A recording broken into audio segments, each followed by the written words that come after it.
Roman Vescri didn't knock. That was the first thing people learned about him. He never knocked, never waited, never asked. He simply arrived, and the room rearranged itself around his presence. So when the door of wild ivy flowers swung open at 7:43 in the morning, 15 minutes before Seraphine Vale had even turned the sign to open, nobody in Astoria thought anything of it. Nobody in Astoria knew what Roman Vescari was. He stood in the entrance for a long moment, taking in the buckets of dahlias along the left wall, the dried lavender hanging in bundles from the ceiling beam, the 6-year-old girl sitting cross-legged on the wooden counter with a fistful of sunflower stems and her tongue between her teeth in concentration. Then his eyes moved to Seraphine. He smiled. It was the kind of smile that didn't reach anything above the jaw. 7 years, he said.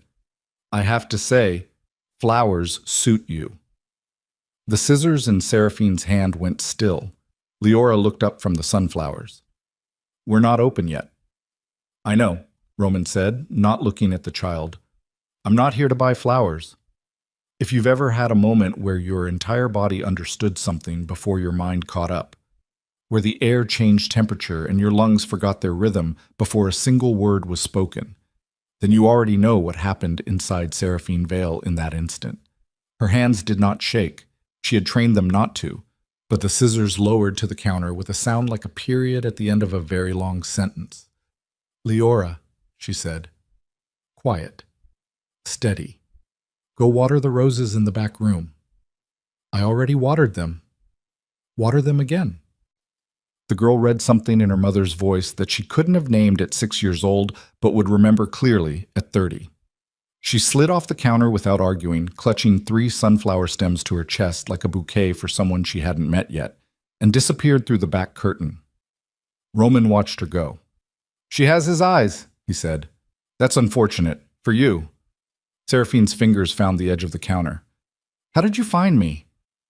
You made a credit card error 3 years ago. A single transaction in your real name. Probably a mistake, probably late at night, probably exhausted. He tilted his head. Everyone makes one mistake. What do you want? The same thing I've always wanted. He reached into his jacket. Not for a weapon, she noted. Too theatrical, too final for Roman. And produced a small photograph. He set it on the counter between them without walking closer. The distance was deliberate. Everything Roman did was deliberate. I want you to come home, and I want you to bring the evidence your brother hid before we relocated him. She didn't look at the photograph. She already knew what it would show. It would show Cassian. It always came back to Cassian. My brother is dead, she said. Your brother is in a facility outside of Portland that I pay $40,000 a month to maintain.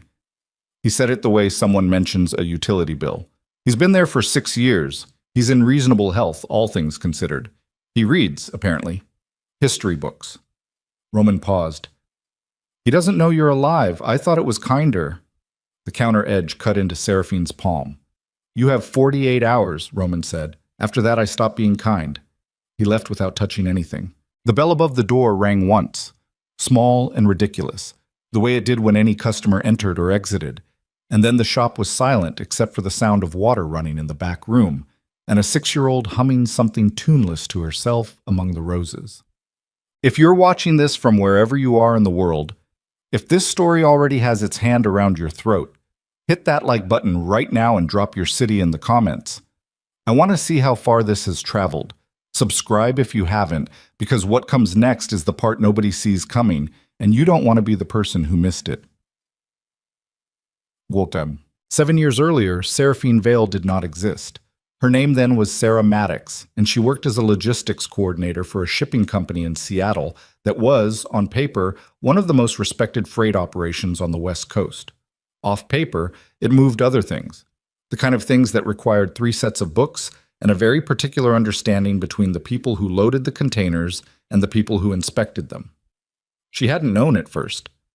That was the truth she had repeated to herself so many times across so many years that she sometimes forgot it was actually true, and not just a story she'd invented for comfort, but it was true. She'd taken the job for the salary and the benefits, and because she was 24 and her brother Darian was 18 months out of a stint in county and needed a stable address to put on his parole paperwork, the job paid well. She asked no questions. That was not the same thing as knowing. What she knew now, what 7 years of careful, furious, methodical study had taught her, was everything. She knew the structure of the Draven Syndicate from the bottom to the ceiling. She knew which port officials were on payroll and which were genuinely ignorant. She knew the names of the 3 shell companies Roman Vescari had established in her and Cassian's names without either of their knowledge, the financial infrastructure he'd built so quietly and so patiently that even the people running it didn't know who it ultimately served. She knew the date of the meeting where Roman had presented forged evidence to Cassian suggesting that Sarah had arranged the assassination of his father's oldest friend. She knew the date of the counter meeting, 3 days later, where someone had shown her a photograph and a financial transfer that appeared to prove Cassian had ordered a hit on Darian. She knew neither of those things had happened. She had known that within 2 weeks of disappearing. The problem was that knowing a thing and being able to prove it were entirely different categories of problem, and she had spent 6 years building toward proof while keeping herself and her daughter alive in a coastal town where nobody asked too many questions, and the most dangerous thing on any given Tuesday was the fog.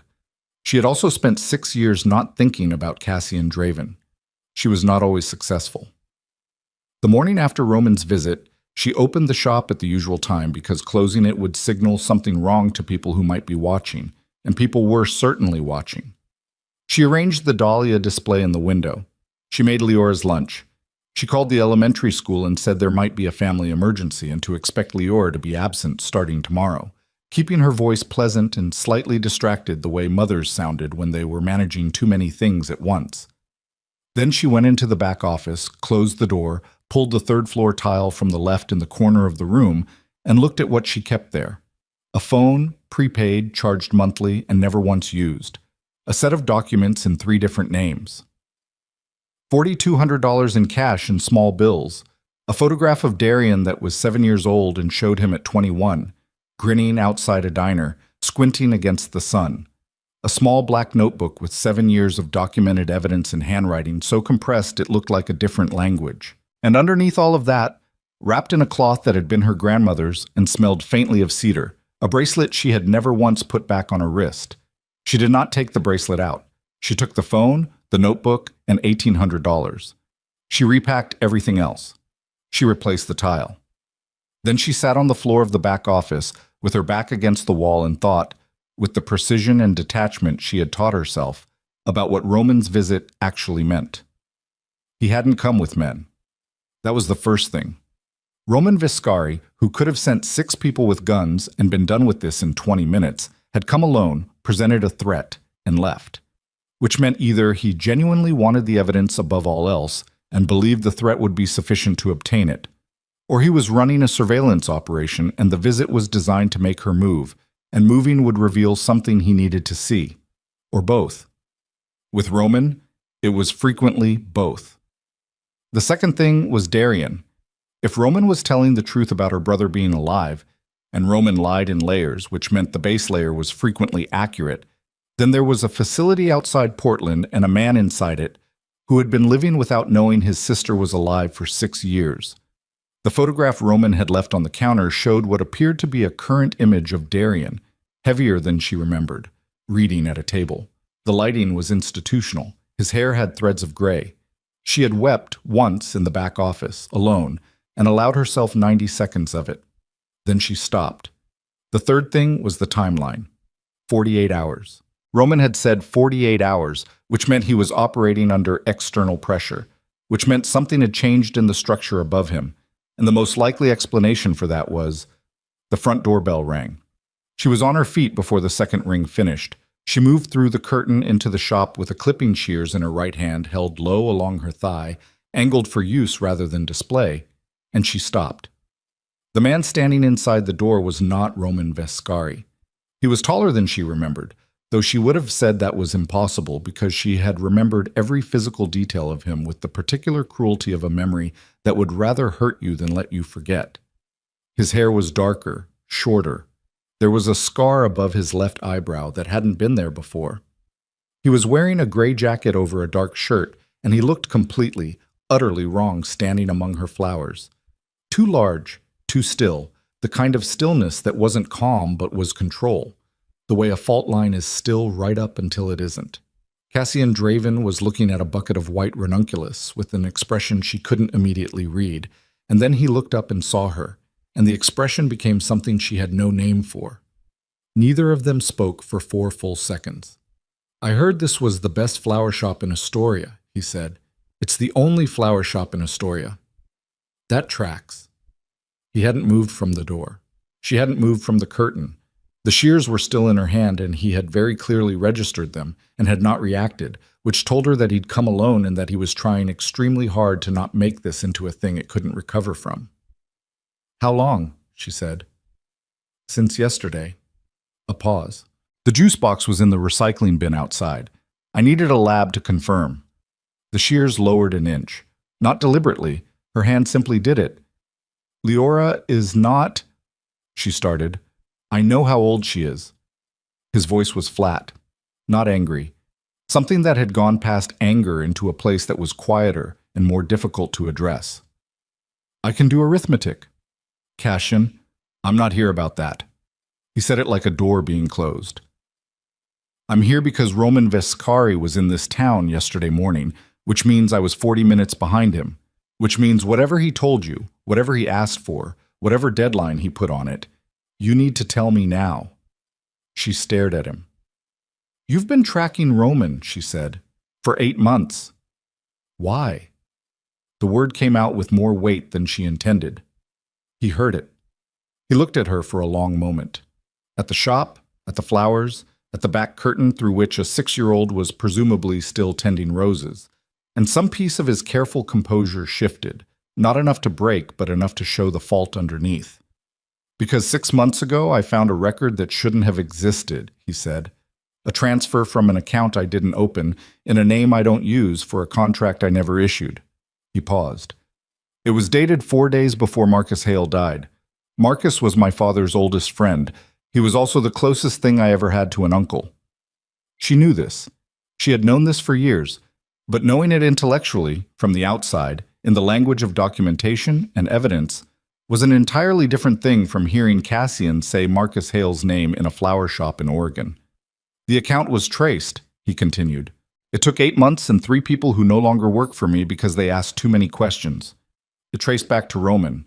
Not to a cutout, not to a shell, to Roman directly." His jaw shifted. "Which means everything I thought happened 7 years ago didn't happen," she said. "None of it. The silence between them was the kind that had history in it." "I need to know what Roman asked you for," Cassian said. She looked at him for a long time. She thought about the tile in the corner of the back office and what was under it. She thought about 48 hours and a man in a facility outside Portland reading history books. "He wants a notebook," she said finally. "Evidence. Financial records, transaction logs, a signed confession your father recorded before he died that implicates Roman in 3 contract killings, including the one he blamed on me." She paused. "My brother has been alive for 6 years in a private facility Roman controls. Roman used him to keep me from surfacing the evidence." Cassian's face went very still. "Where is the notebook?" he said. "Under the floor of my back office. And your brother?" "Somewhere outside Portland. I don't have an address. Roman gave me 48 hours. Cassian looked at the floor. Then he looked at the back curtain. Then he looked back at her, and something in his face made her feel like she was standing at the edge of a very significant height. "Does she know about any of this?" he said. "No." "What does she know about her father?" Seraphine felt the question land somewhere in the center of her chest. She knows she has one. She knows he doesn't know about her yet. A beat. "I told her we'd figure it out someday." He absorbed this without expression. "We have 46 hours, he said. "And I have 3 people outside who have been tracking Roman's movements for 2 weeks. And we need to move before he realizes I'm here, because the moment he does..." The front window exploded inward. Seraphine was already moving before the glass hit the floor. Not toward the door, not toward the window, but toward the back curtain and through it, reaching the back room in 3 strides, pulling Leora off the stool she'd climbed to reach the higher rose shelf, tucking the girl against her chest, and dropping behind the large steel work table as the second shot punched through the exterior wall and took out a shelf of ceramic pots above them. Leora had not screamed. She had gone rigid and then gone very quiet in that particular way children do when they understand instinctively that sound is the wrong choice, and Seraphine held her against her chest with one arm and with the other hand pulled the floorboard from its edge beneath the work table, the one she'd loosened 3 years ago against exactly this kind of afternoon. The exit tunnel was a crawl space that opened into the building next door's basement, then up through a utility hatch and out into the alley. It was low and dark and smelled like old concrete. She had practiced it twice a year every year since installing it. She could do it blindfolded. From the front of the shop came the sounds of someone moving through broken glass, and then a crash, and then, unexpected, the sound of something else entirely. Fists. A body hitting the wall. The particular acoustic signature of a fight that had already gone past negotiation. Cassian was still in the front of the shop. She stopped at the mouth of the tunnel with Leora in her arms. She should not go back. She went back. She came through the curtain low, and what she saw was 2 men she didn't recognize and Cassian in the center of them, bleeding from a cut above the scarred eyebrow, with the particular economy of motion she recognized as the kind of training that didn't come from any gym. One of the men had a weapon, and Cassian had his wrist, and was in the process of relocating the wrist to an angle it wasn't designed for. The second man reached inside his jacket. Seraphine threw the clipping shears. Handle first. She hadn't been trying to kill him, just redirect his attention. And it hit him across the jaw hard enough to snap his head sideways and buy the 2 seconds Cassian needed to bring the first man down completely and turn and hit the second man once, cleanly, in a way that ended the problem. Silence. The floor was glass and ceramic and spilled water from 3 overturned buckets. Cassian turned and looked at her. Leora, peering over Seraphine's shoulder from the crook of her arm, looked at Cassian. Cassian looked at Leora. The silver blue eyes, his eyes, unmistakably, in a 6-year-old face framed by dark hair, blinked at him with perfect seriousness. "You're bleeding," Leora told him. "I know," he said. "Mama has bandages in the back." "Leora," Seraphine said. "She's right," Cassian said quietly. He didn't look away from the child. "We're going to need the back. We're going to need the notebook. And we're going to need to move in the next 10 minutes before Roman's people outside realize these 2 aren't checking in." Seraphine looked at her daughter, at the man who was her daughter's father, at the ruined front of the shop she'd spent 3 years building into something that felt like it might last. "Okay," she said. It came out rougher than she intended. "Okay." She set Leora down, and the girl immediately went to retrieve the fallen sunflowers from the floor, because she was 6, and sunflowers were important, and Seraphine watched her for exactly 1 second. 1 second that cost her nothing and contained everything, before she turned and went to pull the notebook from under the tile. They moved in 9 minutes flat. Cassian made 2 calls while Seraphine packed. Not the kind of packing that takes time, but the kind she had rehearsed until her hands did it faster than her mind could track. Leora's go bag had lived under her bed since the girl was 2, updated every 6 months. Clothes, snacks, the worn stuffed rabbit named Percy that had lost both button eyes and gained a hand-stitched replacement that Seraphine had done at midnight after a nightmare.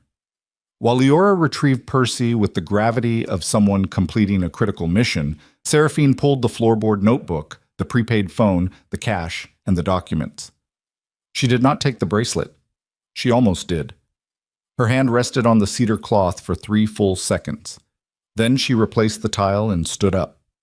Cassian was at the back door when she came through.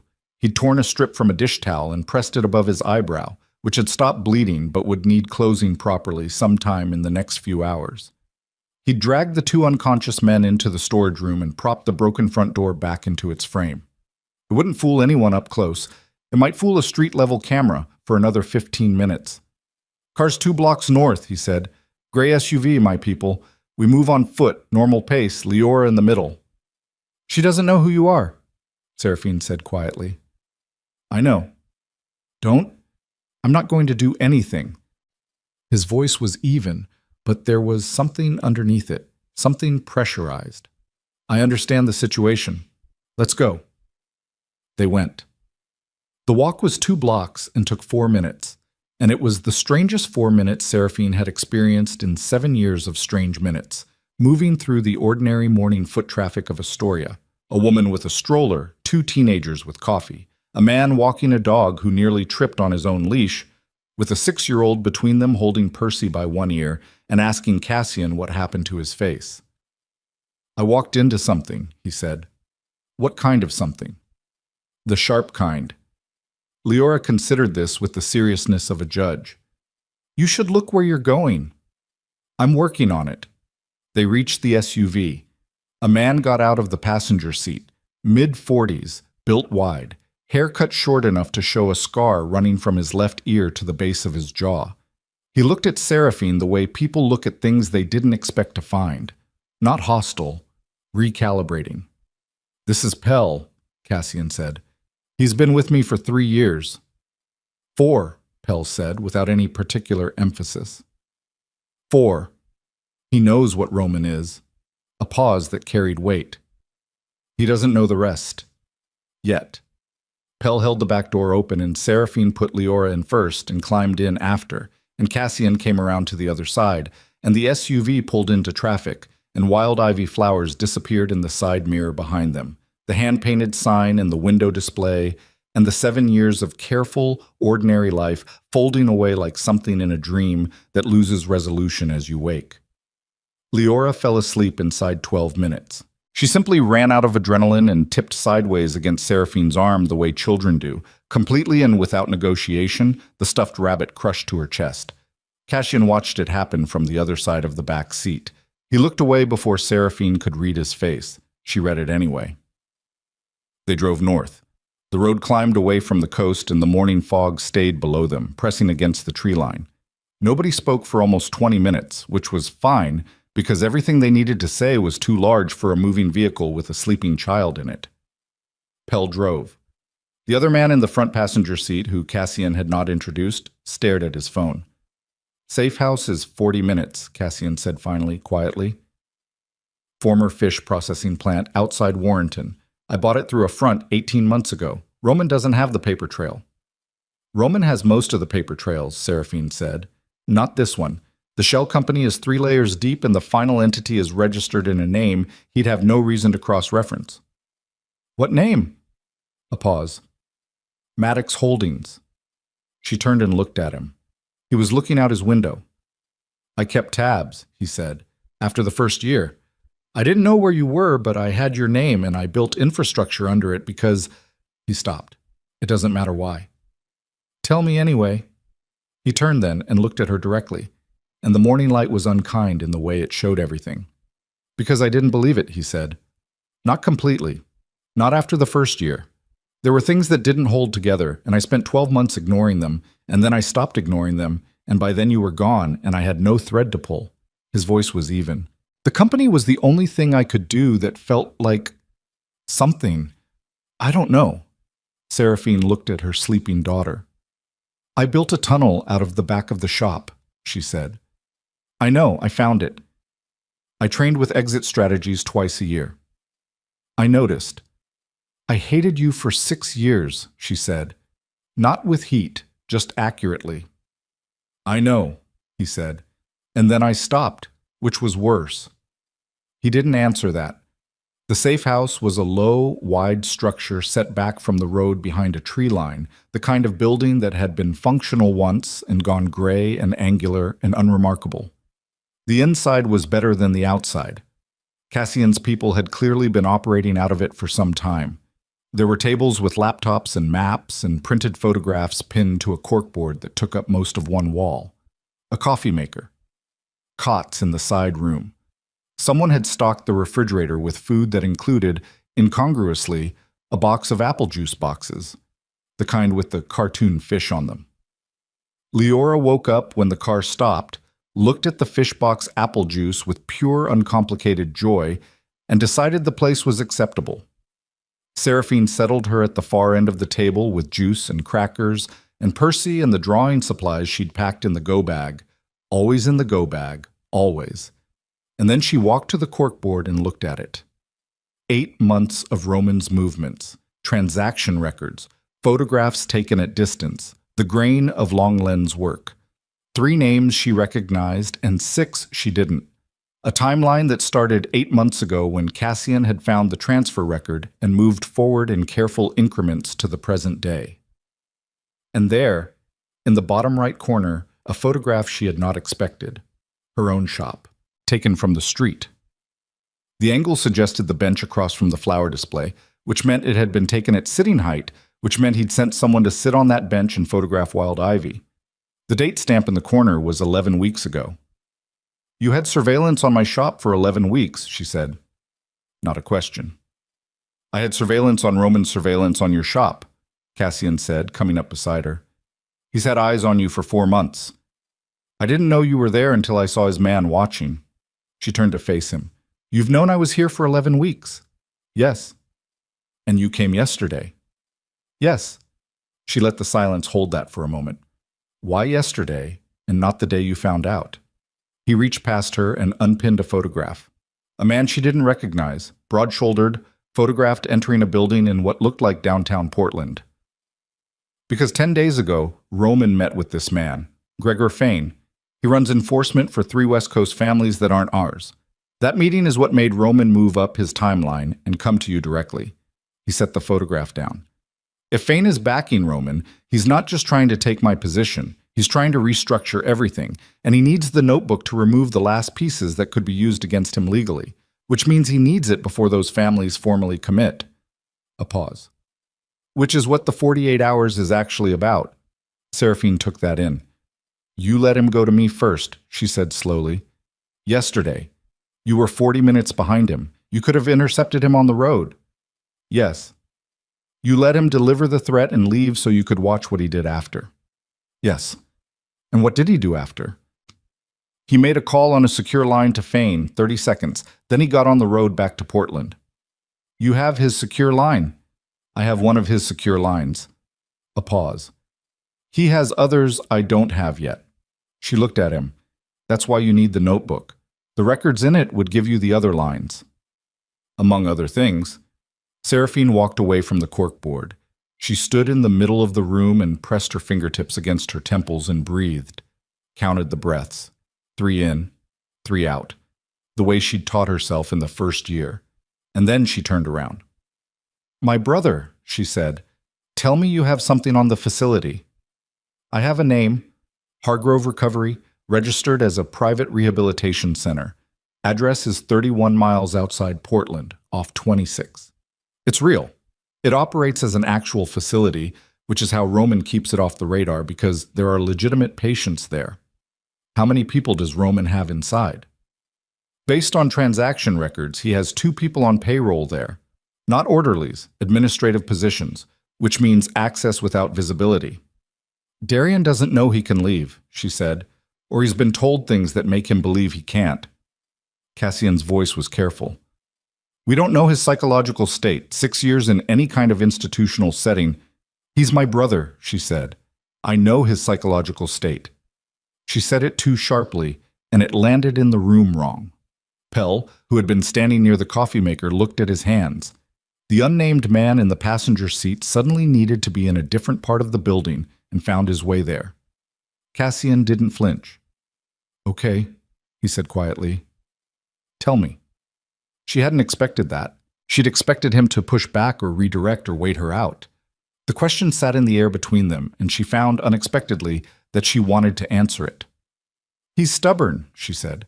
Holds things in, then detonates. Bad at asking for help. Good at appearing fine. She paused. He was getting better before. He'd been clean 14 months when Roman took him. He had a job, a girl he liked. He was... She stopped. He was getting somewhere. He'll get somewhere again, Cassian said. You don't know that. No, he admitted. But I'm going to say it until it's true. She looked at him for a long moment. You can't do that.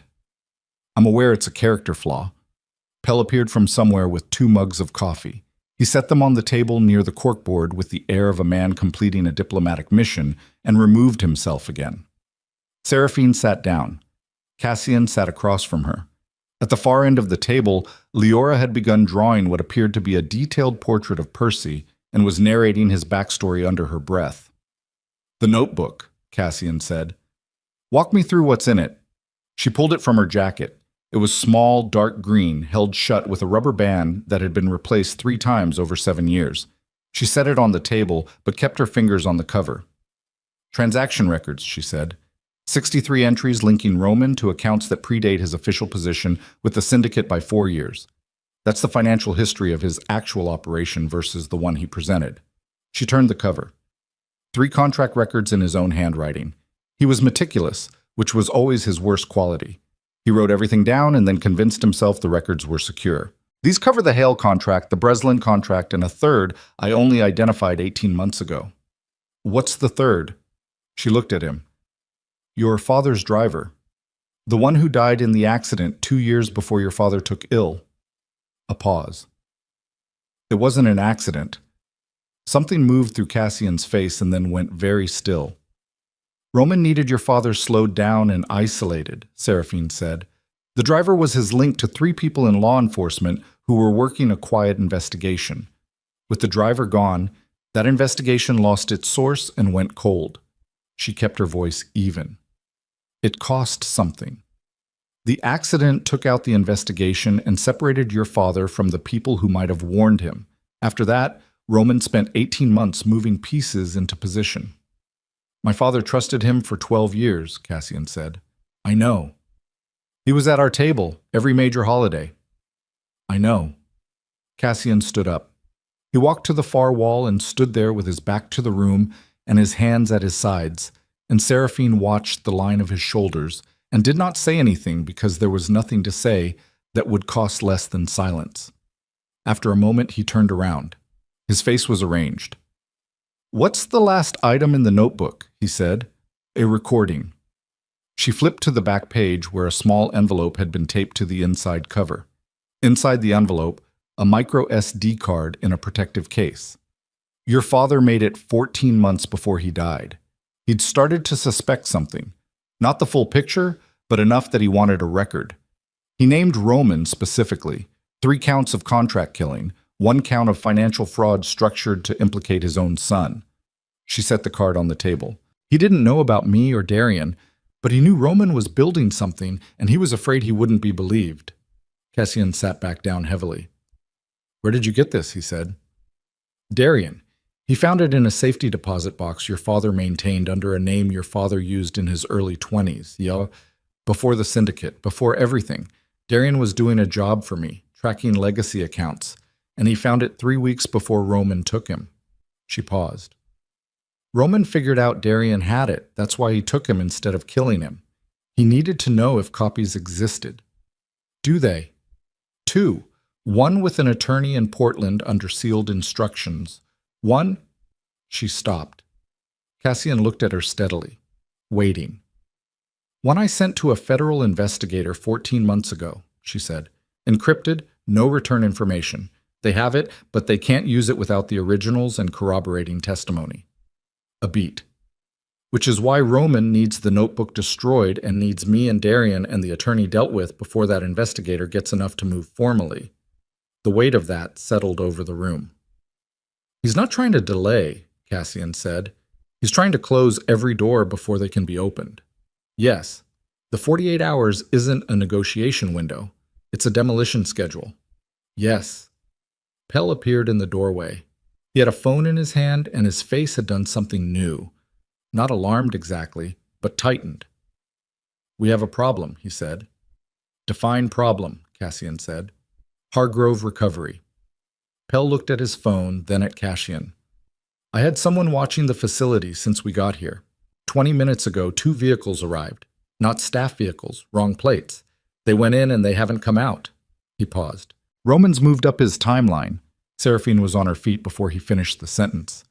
"He's going to move Darian," she said. "Or worse," Pell said, and then stopped, because Leora was at the end of the table and had stopped narrating Percy's backstory. Seraphine looked at her daughter. Leora was watching with the large, quiet attention of a child who has learned that certain adult conversations require stillness. "Pack Percy," Seraphine told her. Her voice was steady. We're going for a drive. Another drive? Leora asked. Yes, baby. Can I bring my drawing? Yes. Leora packed Percy and the drawing with great seriousness, tucking both into the bag with the care of someone preserving documents of state. Cassian came to stand beside Seraphine, close enough that she could feel the tension in him, but not close enough to demand anything. If we move now, we can beat them to a transfer, he said quietly, but it means going in without a full plan. I've been going in without a full plan for 7 years, she said. That's not reassuring. It wasn't meant to be. She picked up the notebook, looked at the corkboard, looked at the micro SD card still on the table. We go for Darien first. Everything else is downstream of that. If Roman moves him, we lose our leverage and we lose the one person who can corroborate the recording in person. Agreed. And we need the attorney safe. Portland, you said? Pell can handle that remotely. He has someone. And Leora needs... I have somewhere, Cassian said. There's a woman in Astoria I trust completely. She's not connected to anything. She can take Leora for however long this takes. Seraphine looked at him sharply. You trust completely. Her name is Agnes. She's 71 years old and she used to be my father's housekeeper for 23 years, and she moved here after he died because she had family here. He paused. She doesn't know what I do. She just knows I call her every month to make sure she's all right, and that once I drove 4 hours to fix her roof when she couldn't get anyone else. Seraphine stared at him. What? He said. Nothing, she said, and meant it. They were loading the SUV when Pell's phone rang again. He answered it, listened for 11 seconds, and then said, Understood, and hung up and looked at Cassian with the expression of a man delivering news he doesn't want to deliver. The 2 men from the shop, he said. The ones Cassian left in the storage room. What about them? Cassian said. My contact in Astoria PD just called, responding to a report of disturbance at Wild Ivy. Pell paused. The storage room was empty. They got out. Roman knows we moved, Seraphine said. Roman knows you didn't give him the notebook, Pell said, and he knows Cassian was there. The 3 of them stood in the thin morning light outside the fish processing plant, and the implications of that landed one by one the way they always did. First the obvious, then the secondary, then the one underneath that made everything worse. Cassian looked at Seraphine. He'll assume we're going for Darien. He'll get there first, she said. He'll use Darien to draw us in. Yes. Which means we're walking into whatever Roman prepares. Yes. She thought about Darien at 21 outside a diner, squinting against the sun. She thought about a micro SD card and a dead man's voice on it, recording the truth in a room because he was afraid no one would believe him. She thought about the tile in the back office of a flower shop she would probably never walk into again. Okay, she said. She opened the SUV door for Leora. Then we walk in anyway. Cassian looked at her with something she hadn't seen on his face in 7 years. Not warmth exactly, not yet, but the precursor to it. Recognition. The kind that costs something. Yeah, he said. We do. They drove south toward Portland in 2 vehicles through the breaking morning, Roman Vescari somewhere ahead of them on the same road, the notebook in Seraphine's jacket, and a dead man's voice on a card the size of a thumbnail, and 31 miles outside the city, a man named Darian Maddox sat reading a history book in a room with institutional lighting, unaware that the next 4 hours would determine whether the life Roman had described to him, contained, safe, permanent, was the one he'd keep or the one he'd burn. He turned the page. Outside his window, 2 vehicles he didn't recognize idled in the facility parking lot with their engines running. They reached the outer perimeter of Hargrove Recovery at 11:47 in the morning, which was 40 minutes faster than the route should have allowed, and had required Pell to drive in a way that nobody in either vehicle commented on. The facility was set back from Route 26 behind a long gravel access road lined with Douglas firs that were old enough to make the building look like it had grown from the ground rather than been constructed. From the outside, it looked exactly like what it claimed to be. Low, clean, institutional, but not unkind, with a garden visible through a chain-link fence on the east side where patients were presumably encouraged to experience controlled amounts of nature. A small sign near the entrance read, Hargrove Recovery Center in tasteful letters that suggested healing without specificity. The two vehicles with wrong plates were still in the parking lot. They hadn't moved. Cassian's SUV stopped at the tree line. The second vehicle, carrying the two men from the safe house whose names Seraphine still didn't know, pulled alongside. "Both vehicles," Pell said. "Still there? Nobody's come out in the last hour." "Which means they're either waiting or they're already done," Cassian said. "If they were done, they'd have left," Seraphine said. She was looking at the building's east face. "Roman wouldn't leave vehicles at a location he'd already compromised. He's meticulous." "So they're waiting," Pell said. "They're waiting for us," she said. "Roman knew we'd come here. He had time to set this up, and he used it." Cassian looked at her. "Which means Darian is still inside." "Which means Darian is bait." The word sat in the vehicle and did what words like that do. "How do you want to play it?" Cassian said. Seraphine had been studying the building's layout since they stopped. Ground floor, 12 windows on the south face, 6 on the east. One main entrance, one service entrance visible on the west side where a delivery structure jutted from the building. The garden gate on the east was padlocked, but the fence was chain link and 6 feet, which was a problem but not a permanent one. "The service entrance," she said. "If Roman's people are positioned for the main entrance and watching the parking lot, they're expecting a frontal approach or a vehicle." "So we don't give them one," Cassian said. "I go in through the service entrance alone. I find Darian, I get him mobile. You create a reason for their attention to go to the front. Define reason." "One vehicle, one person, drives in and parks. Visible, unhurried, like someone who belongs. The moment their eyes go front, you're already inside." Cassian looked at Pell. Pell shrugged with the resignation of someone who has learned that plans involving the words, "I go in alone," don't improve through argument. "No," Cassian said, turning back to Seraphine. "Not alone. I'm faster alone. You don't know the building. I'll learn it." "Seraphine." He said her name the way you say something you've been holding carefully for a long time and are now setting down. "I'm not letting you go in there alone." She looked at him, felt something move in her chest that she didn't have time for, and set it aside the same way she'd set aside the cedar-wrapped bracelet. "Then you're with me," she said. "Pell takes the vehicle to the front." "Works for me," Pell said, already opening his door.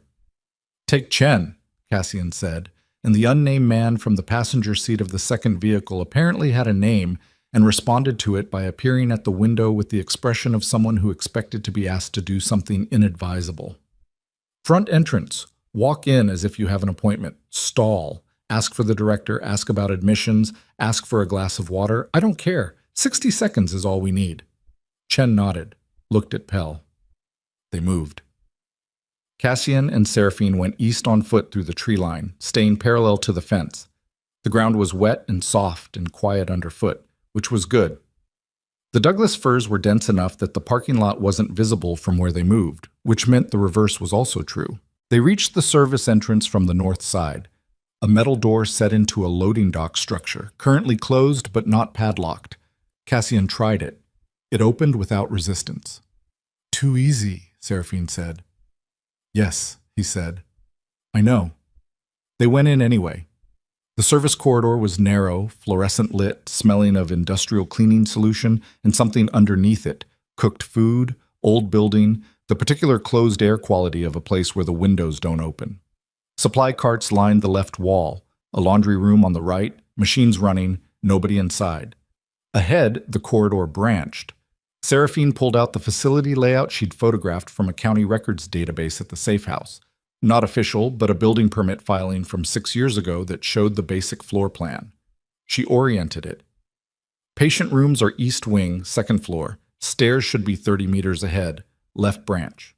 They moved at a pace that was fast without being running, the specific tempo of people who belong somewhere and are simply in a hurry. The corridor was empty. They reached the stairs. Started up. The second floor landing opened onto a hallway that smelled different, cleaner, more medical, the faint residue of whatever they used to keep institutional linoleum. Looking institutional. 6 doors on each side. A nursing station 20 meters ahead, currently occupied by a single woman in scrubs who was looking at a computer and had her back partially to the hallway. Cassian put a hand on Seraphine's arm. They stopped.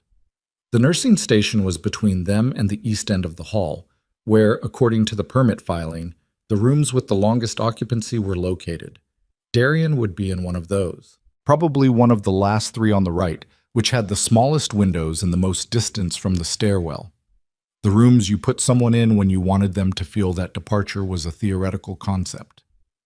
"I'll take the station," Seraphine said. She walked to the nursing station with the confident, unhurried stride of someone who knew exactly where they were going and why. And when the woman at the computer turned, Seraphine was already presenting her phone with a document on it. One of the identity documents from the go bag, paired with a fabricated referral letter she'd prepared 14 months ago for exactly this category of contingency. "Family visit," she said. "Darian Maddox. I called ahead last week. There may have been a miscommunication with the scheduling." The nurse looked at the document, looked at Seraphine, looked at the document again. People who work in facilities like this one are trained to be cautious and also trained to be accommodating, which creates a specific internal conflict that usually resolves toward accommodation when the person in front of them is calm and presentable and has paperwork. "I don't have a visit on file for today," the nurse said. "I understand. Like I said, there may have been a miscommunication. I drove from Astoria." She said it with the particular weight of someone who has driven a long way and is being reasonable about it and would prefer not to have to escalate. The nurse reached for her phone. To call someone or to check something. It didn't matter which, because at that moment a sound came from the far end of the hall.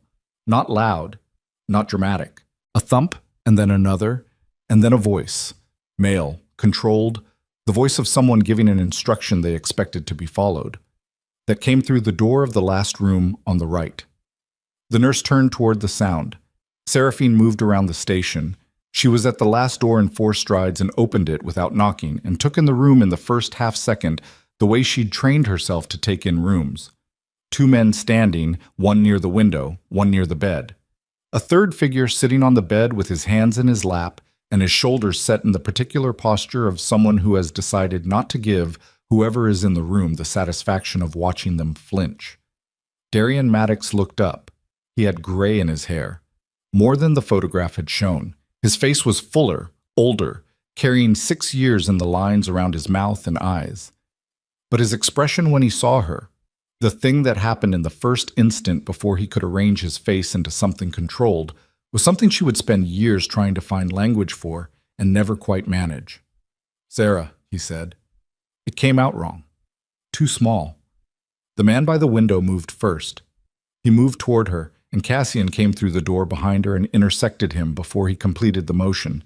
And the man by the bed went for something inside his jacket, and Darian, who had apparently spent 6 years in a facility but had not lost certain instincts, came off the bed sideways and hit him with a shoulder that was more effective than elegant and bought the 2 seconds Cassian needed to deal with Window Man and turn. The room was very loud for about 8 seconds, and then it was very quiet. Both men were on the floor. Darian was standing beside his bed, breathing hard, staring at Cassian with the expression of someone who has just processed one too many pieces of information in rapid succession. "Who the hell is this?" he said. "Later," Seraphine said. "That's a great answer, Sarah, but Darian." She crossed the room and put her hands on his face the way you do with someone you have spent 6 years believing was beyond reach, and he went silent immediately. She looked at him. He was real. He was present. He was here. "Later," she said again more gently. "I promise. But right now we need to move." He nodded. Something in him settled deep, not calm, but the decision to trust. They moved. The corridor was no longer empty. The nurse from the station was on her phone at the far end, which was a problem, but a manageable one because she was blocking herself rather than the stairs. Cassian went ahead. Seraphine kept Darian between them, and they made the stairwell in 15 seconds, and the service corridor in 40, and the service door in another 30, and then they were outside in the wet, cold Douglas fir air and moving north along the fence line toward the tree line, and a sound from the parking lot. Not from inside the building, from outside. Seraphine stopped. Cassian stopped. Darian ran into Cassian's back and said something under his breath. From the parking lot, on the south face of the building, came the particular sound of multiple car doors opening and closing in rapid succession. Not Pell and Chen. Too many doors. Wrong rhythm. Cashin had his phone out. He called Pell. It rang 4 times and then went to a holding message. He called Chen. Same result. The look that passed between him and Seraphine contained everything that needed to be said about what 4 unanswered calls meant. "Run," Cassian said. They ran. The tree line was 60 meters, and they crossed it in the wrong amount of time because Darian had not run anywhere in 6 years and was running in facility-issued shoes that were not designed for wet ground. And behind them, the sound of voices from the parking lot multiplied and then stabilized and then went in a direction that was not toward them, which was wrong. If Roman's people had seen them exit, pursuit should have been immediate. They reached the vehicles. Cassian's SUV was where they'd left it. The second vehicle was gone. Pell's phone went to the holding message again. Cassian stood at the tree line with the phone in his hand and his face doing something Seraphine had not seen on it before. Not fear. Worse than fear. The specific look of a man who has begun to recalculate something at a fundamental level. "Where's Pell?" Darian said, because he had no context and the question seemed reasonable to him. Nobody answered. They drove. Cassian drove, which meant Pell's absence was real enough that the normal order of things had suspended. He drove north on 26 and then cut east on a road that was not the road back to the safe house, because the safe house had been Pell's operation, and if Pell was compromised, the safe house was compromised, and they needed somewhere else. And the somewhere else turned out to be a motel outside of Scappoose that accepted cash and had the particular character of a place that had stopped asking questions sometime in the previous decade. 1 room, 2 beds, a bathroom with a shower that took 3 minutes to produce warm water. Darian sat on the edge of one bed and looked at his sister for a long time. "You're alive," he said. "Yes." "You've been alive the whole time." "Yes." His jaw worked. "Roman told me you were dead. He showed me a death record. I saw it. It had your name on it, your date of birth, everything." "Roman is thorough," she said. "He told me you died in a car accident 14 months after I came to the facility." Darian's voice was steady, but the steadiness was costing him something visible. "He came to tell me in person. He sat across from me and looked me in the eye and told me my sister was dead." The room was very quiet. "I know," she said. "Sarah." Something broke open in his voice.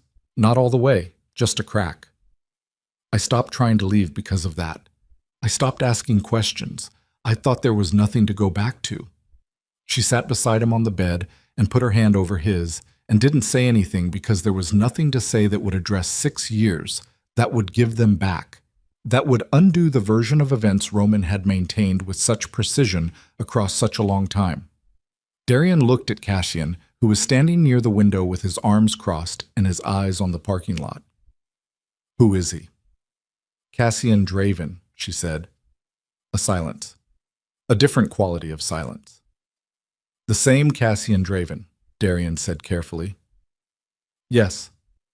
Darian looked at Cassian for a long moment with the expression of a man reviewing something he'd been told versus something he was seeing. "You were supposed to have ordered the hit on me." "I didn't," Cassian said. He said it without turning from the window. "Roman showed me a transaction record. Roman fabricated a transaction record." A pause. "The same way he fabricated evidence that your sister had ordered the death of a man I considered family." He turned from the window. "I spent 7 years believing she was responsible. She spent 7 years believing I was responsible for you. Roman spent 7 years running an empire he built on those 2 beliefs." Darian looked at Seraphine. She met his eyes. "The notebook," he said. "I have it." "And the recording." "I have it." He exhaled. It was a long, fractured sound, the exhale of someone who has been holding something for a very long time. "I found that recording by accident," he said. "I didn't even know what it was at first. I thought it was a standard financial record, old account, wrong name. But there was a voice file attached to one of the entries, and I played it, and—" He stopped.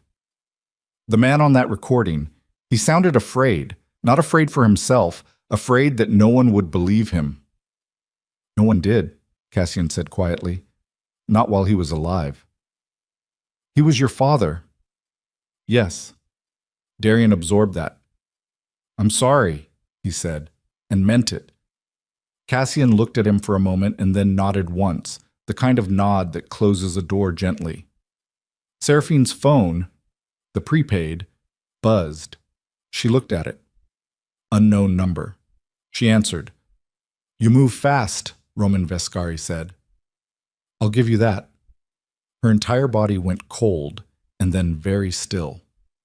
Across the room, Cassian read her face and was at her side in 4 steps. She put the phone between them so he could hear. Where's Pell? Cassian said. Mr. Pell is comfortable, Roman said. He's been comfortable for 3 weeks, actually. He's been very helpful.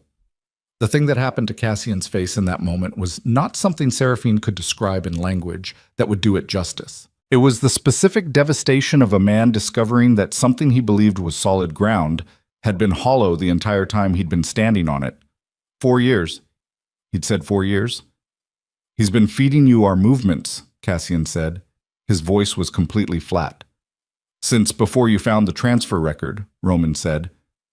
Pell brought that record to your attention, in fact. I needed you moving in a specific direction at a specific speed, and Pell was very capable of providing that. A pause. The timeline, the safe house, your surveillance on Wild Ivy, all of it has been visible to me.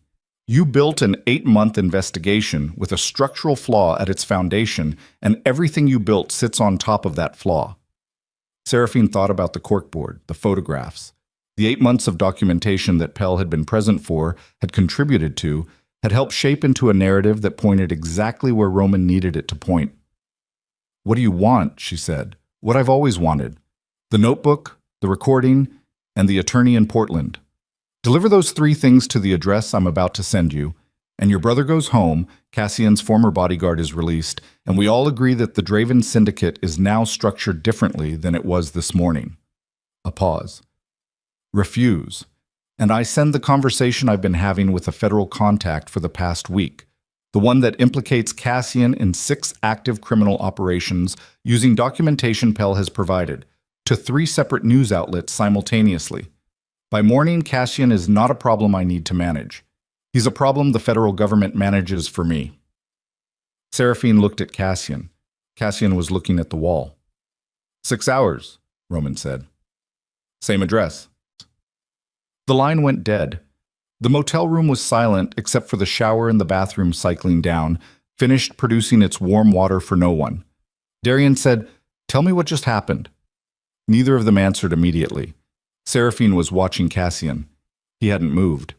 He was still looking at the wall, and she recognized what he was doing because she had done it herself multiple times in the back office of a flower shop in Astoria.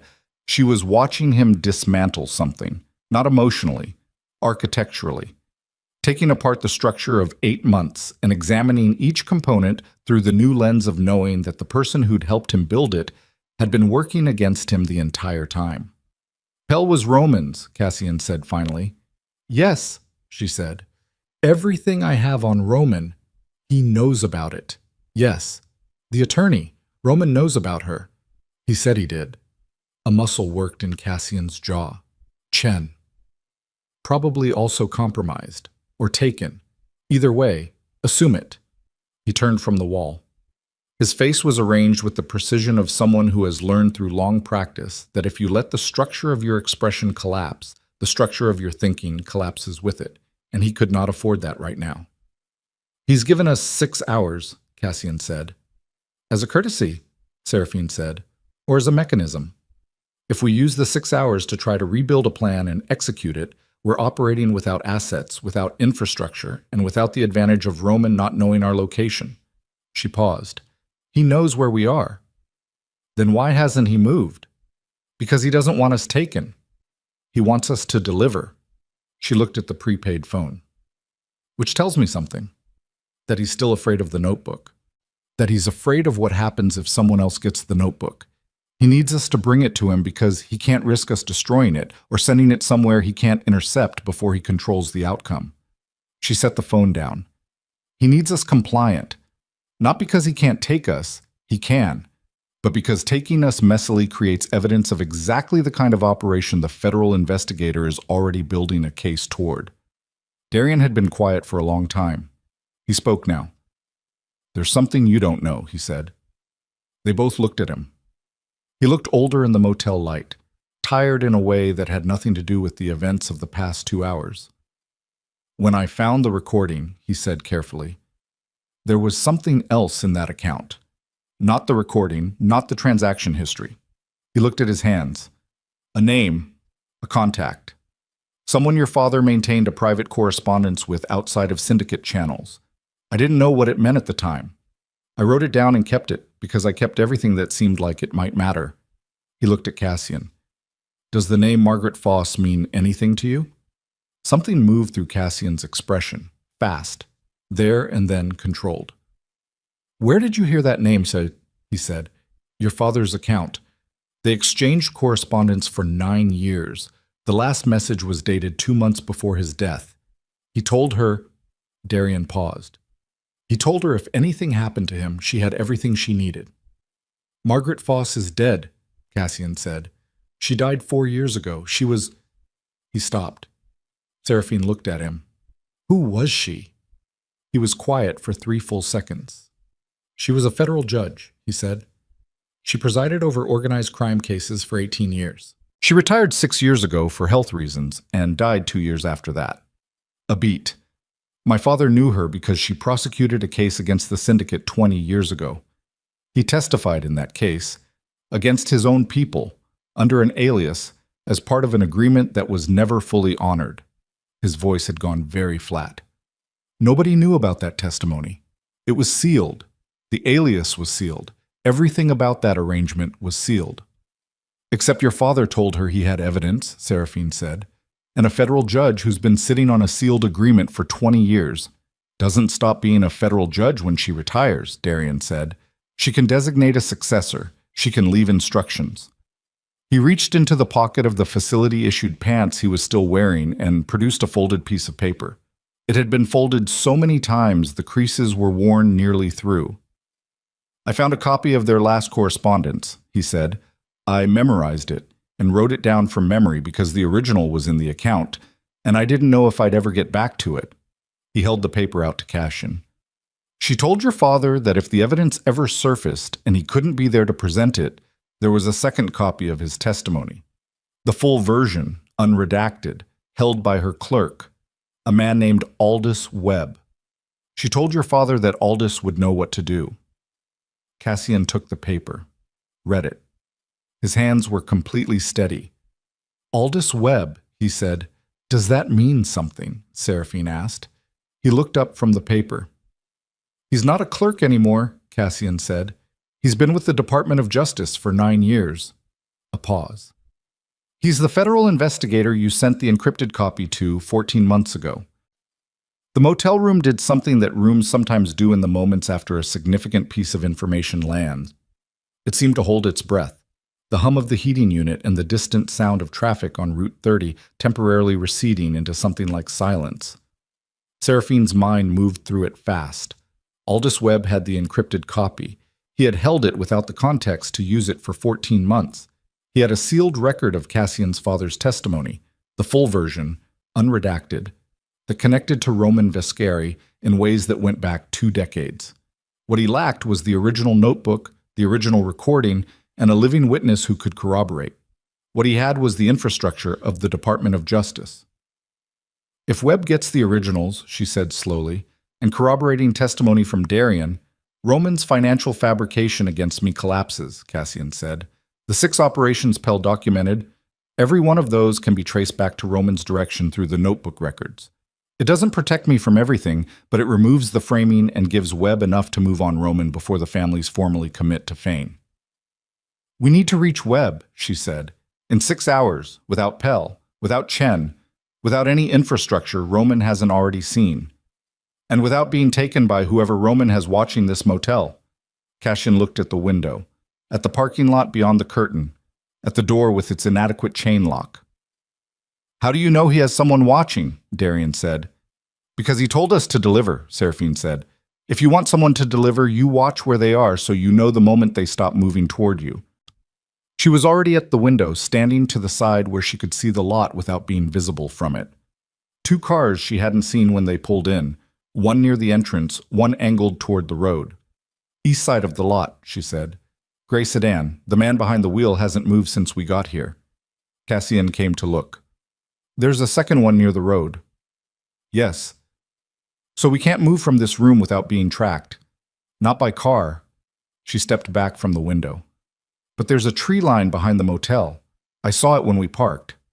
Darian looked between them. You're both going to do something very inadvisable, he said. I can tell because you both got the same look. We need 45 minutes, Seraphine said. Webb's office in Portland.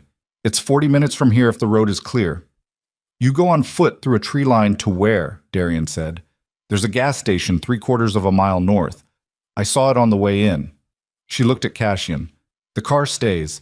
Roman's people watch the car. We're on foot through the tree line before they register the room is empty. And while you're doing that, Darian said carefully, what exactly am I doing? You're in the room, she said. In the room, he repeated, with the heat running and the television on and the light coming under the bathroom door. She looked at him steadily. They're watching for movement. A still room with light and sound buys us 30 minutes before anyone looks closer. Darian sat with this for a moment. I spent 6 years being kept somewhere for my own protection, he said. And now I'm being asked to sit in a motel room while my sister goes through a tree line. Yes, she said. That is a spectacular irony. Darian, he looked at her, at the gray in his own hair, or what he knew of it, at the room, at Cassian, at the folded paper now in Cassian's hand that had traveled from an account to a memory, to a piece of paper, to this motel room in whatever sequence of small miracles and stubborn acts of faith had brought it here. Go, he said.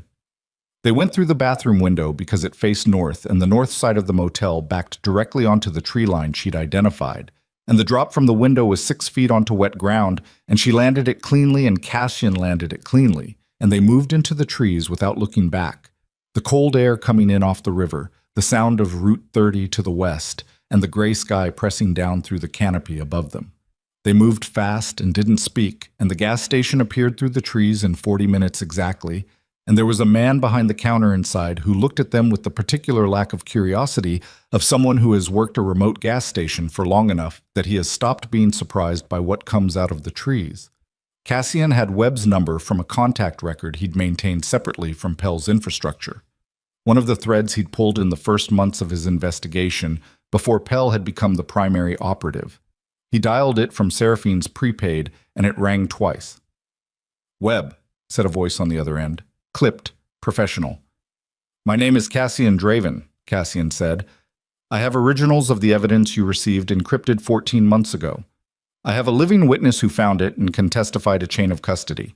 And I have approximately 5 hours and 40 minutes before the man you've been trying to build a case against finalizes an alliance that puts him beyond the reach of most of what you could otherwise do. A pause. Tell me you're still trying to build that case. A silence on the line. Shorter than Seraphine expected. Where are you? Webb said. Cassian told him. Don't move, Webb said. I'm 40 minutes out. The line went dead.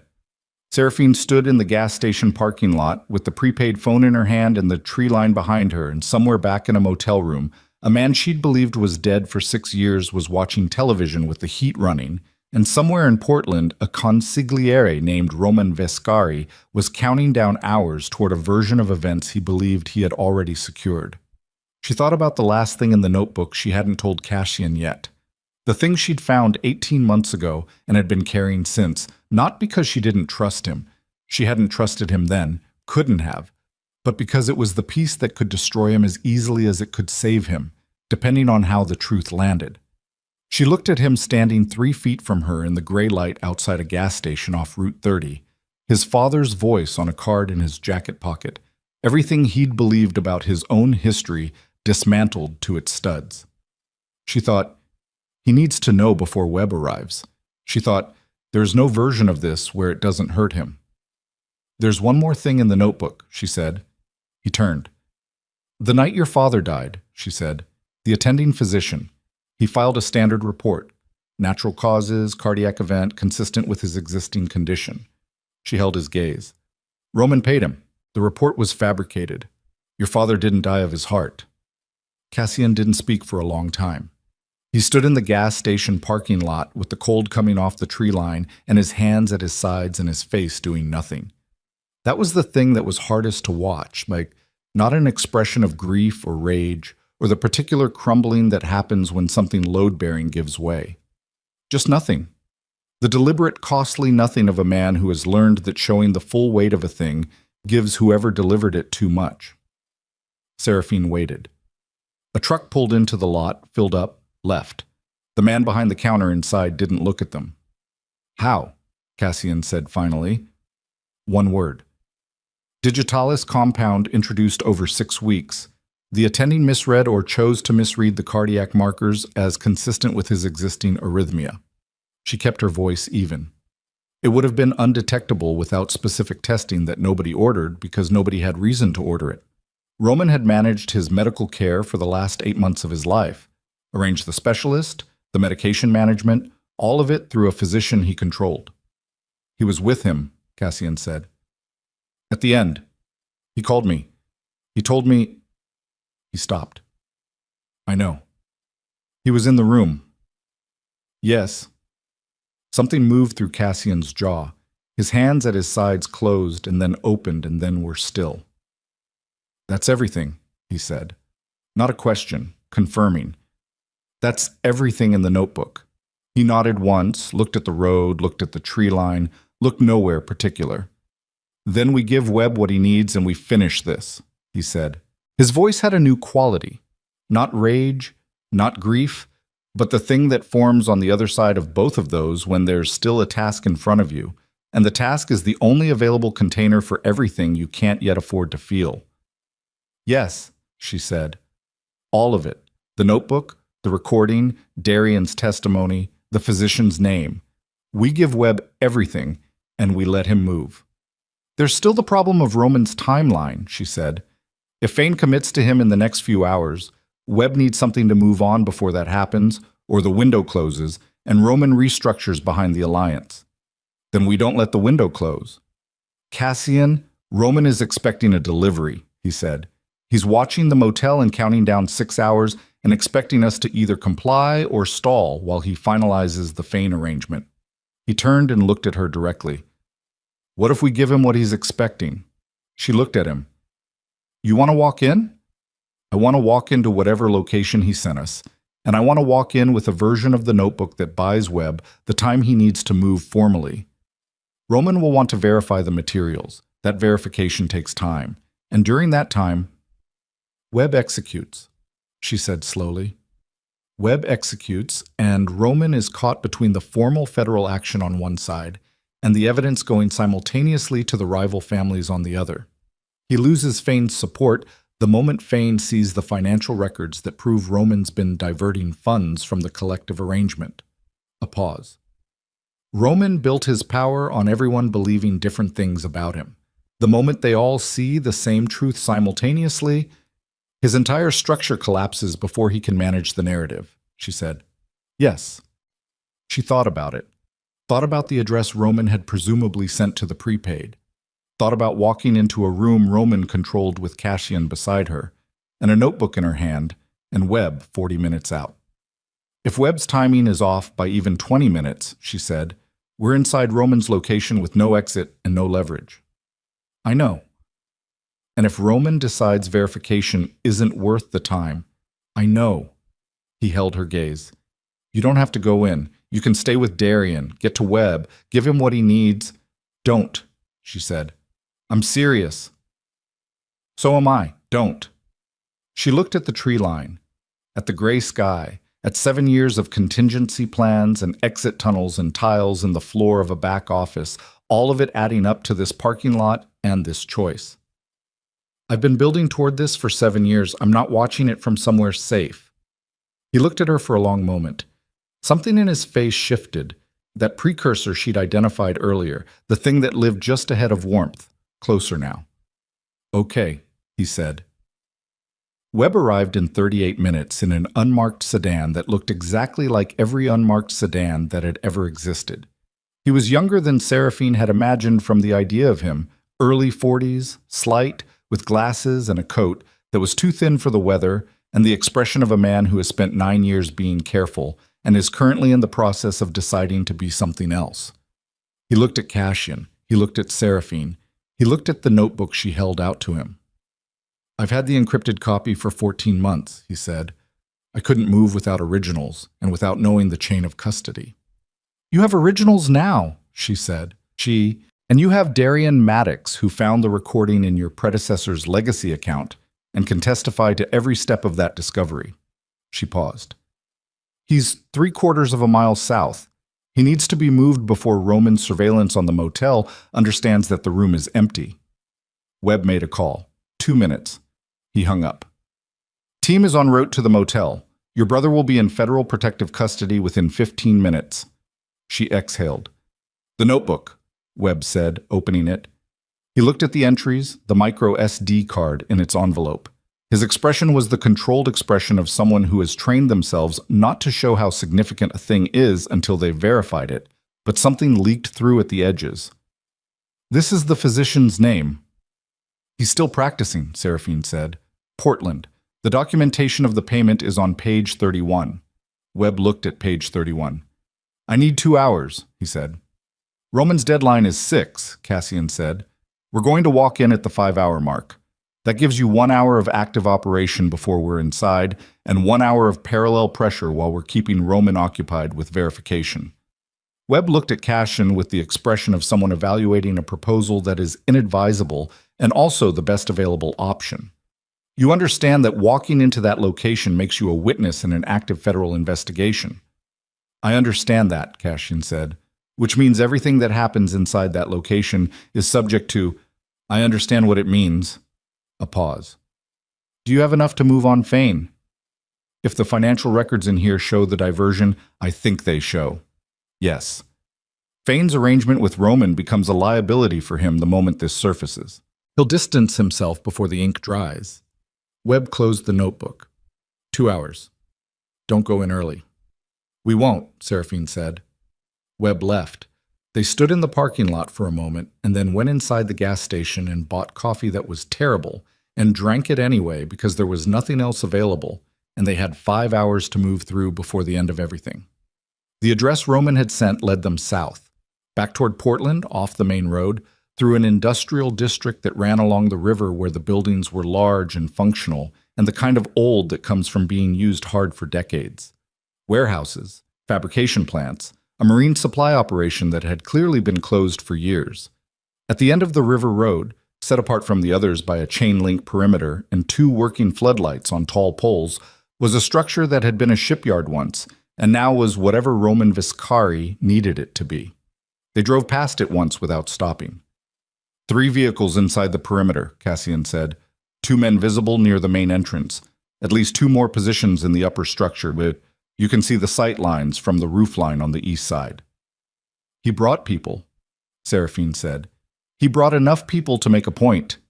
He turned the car around at the end of the road, or to cover multiple exits." "Both," she said. They parked a block north and went the rest of the way on foot. She had the clipping shears in her jacket pocket. She'd retrieved them from the SUV, a habit, the same way she'd always kept them, and nothing else that would be useful in a room with 4 armed men. Cassian had a 9mm he'd taken from one of the men in the flower shop's back room and had kept without discussing it. At the perimeter gate, she texted the number Roman had used. 2 words. "We're here." The gate opened.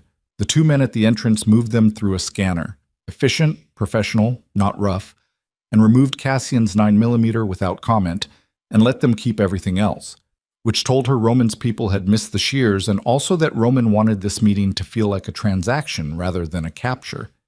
Inside, the shipyard was large and dim and smelled of rust and river water and old machinery that had been idle for years. Overhead gantries crossed the ceiling at intervals. Pools of work light illuminated specific areas, the central floor, a metal staircase leading to an upper level, a long table near the east wall where a man sat with 3 other men standing behind him. Roman Vescari looked exactly the same. That was the thing about Roman. He had the kind of face that time did nothing to. Not handsome exactly, but arranged with such precision that it resisted the ordinary deterioration of years. He wore a dark jacket. He had a glass of water in front of him. He did not stand when they entered. "You're early," he said. "Traffic was light," Cassian said. Roman looked at Seraphine. "You look tired," he said. 7 years in a flower shop in Oregon." He tilted his head slightly. "I did wonder sometimes what kind of life you were building, whether it was worth the trouble." A pause. "The child is Cassian's." "That's not why we're here," Seraphine said. "No." He set his hands flat on the table. "The notebook." She reached into her jacket and produced it, held it at her side without extending it. "Verification first," Roman said. He gestured to one of the men behind him, who came around the table and held out his hand. She didn't move. The man looked at Roman. Roman looked at her. "Seraphine." "The attorney first," she said. "Your arrangement with the Portland attorney ends before I hand you anything. I want confirmation she's been released from whatever arrangement you've established." "She was never—" "It wasn't a physical arrangement." Roman almost smiled. "She simply understood that her interests were aligned with maintaining confidentiality. That arrangement ends when the notebook is in my hands. Which I'll verify how. You'll have to trust me." "I'd rather not." "Seraphine."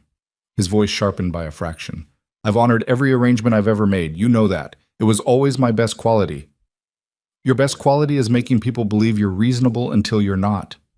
Roman looked at Cassian. "Is she always like this?" "Pretty much," Cassian said.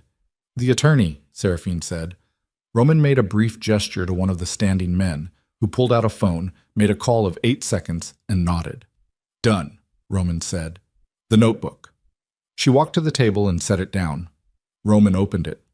He was methodical, not hurried, not performing patience, actually patient in the way of someone who has been precise for so long it has become structural. He turned pages.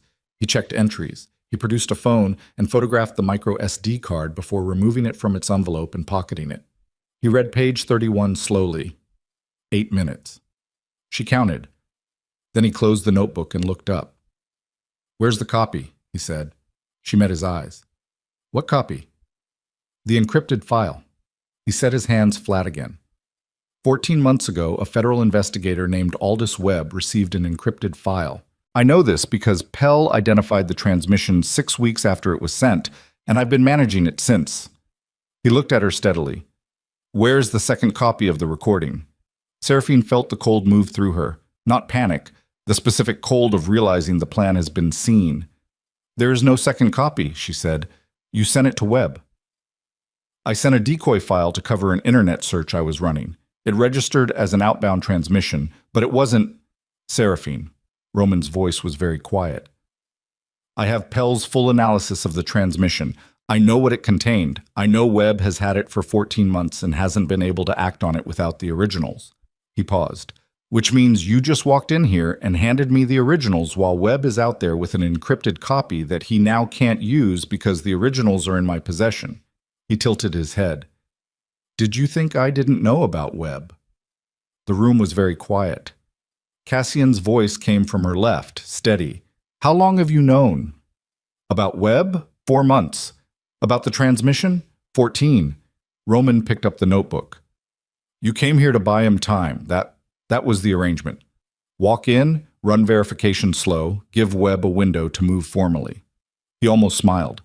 "But I already moved formally. 2 hours ago, before you arrived, I sent Webb's supervising director a package that demonstrates Webb has been conducting an unauthorized investigation using sealed testimony from a deceased federal judge's private files he accessed outside his official capacity, without authorization, using a correspondence record from a private account." He paused. "Webb is not currently in a position to move on anyone. He's currently explaining himself to his director." Seraphine heard Cassian breathe out slowly beside her, heard her own pulse in her ears, steady and too fast. "The families," she said, reaching. "The financial records." "The Fain arrangement was finalized 90 minutes ago," Roman said. He said it without gloating, which was somehow worse than gloating. You were still in the motel. Everything she'd built, every contingency, every thread that had seemed to hold. Roman stood up. He didn't move toward them. He simply stood, which in a room with 4 armed men behind him was sufficient.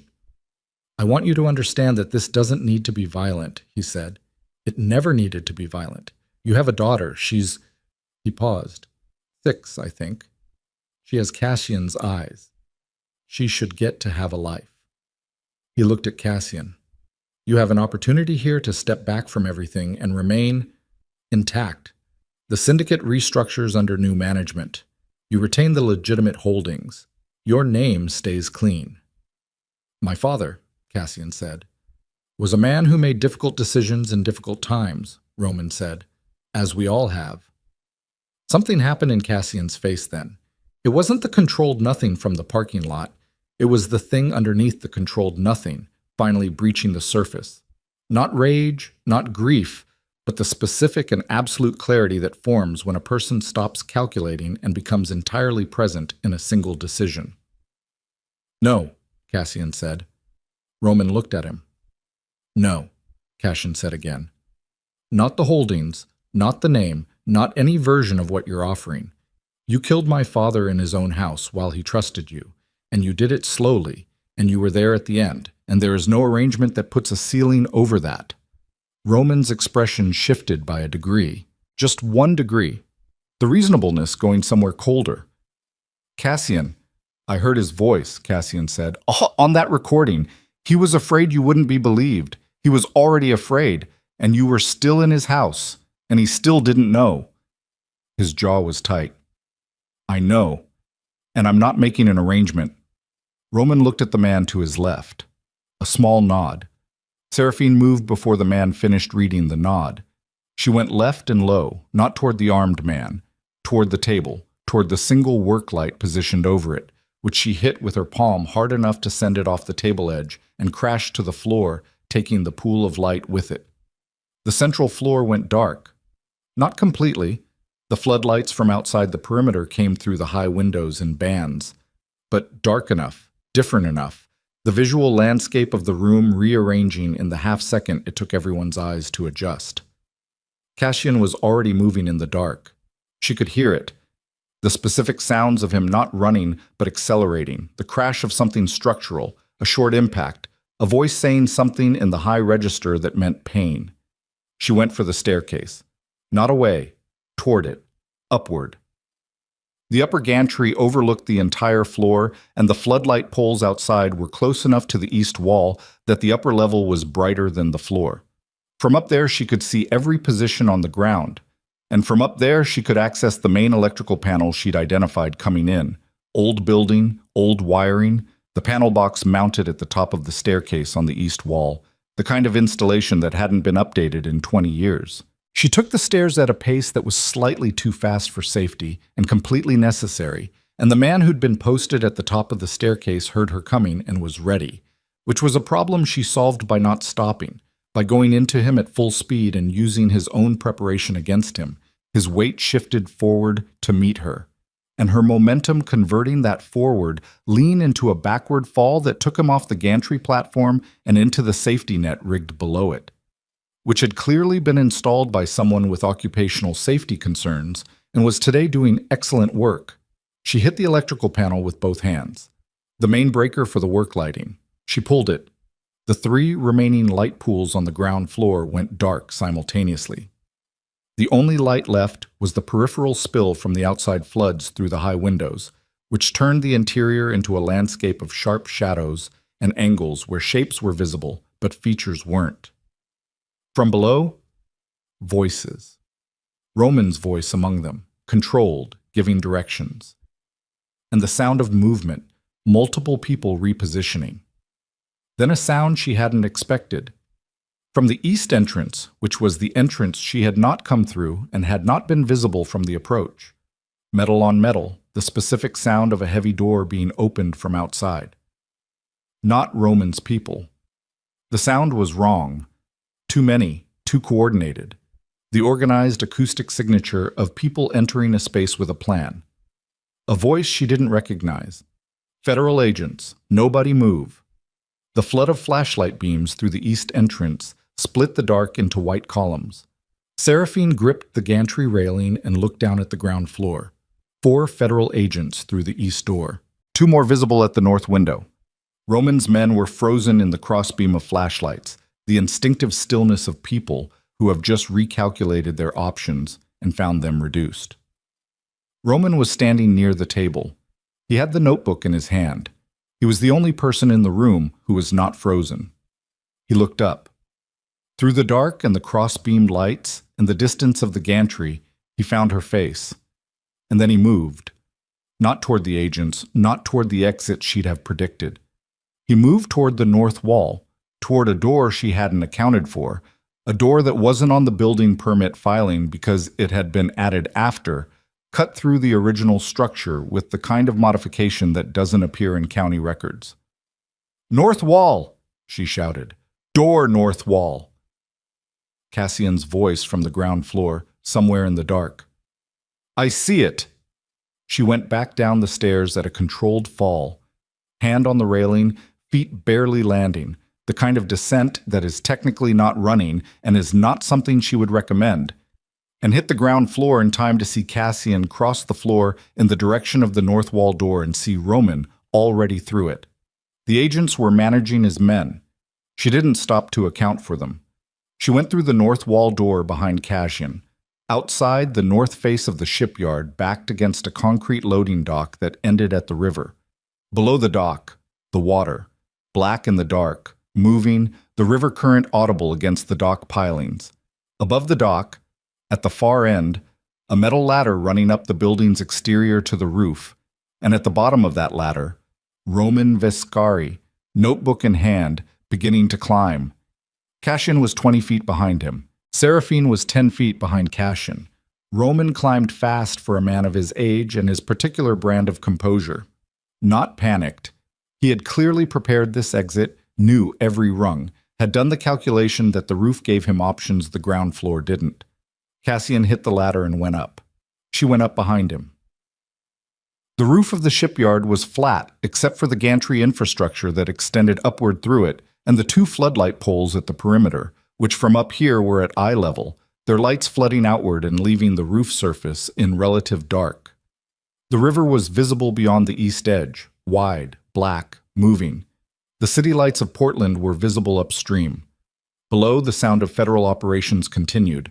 Voices, vehicle radio, the structured noise of an organized action. Roman was at the west edge of the roof. He had the notebook. He had nowhere to go. He turned.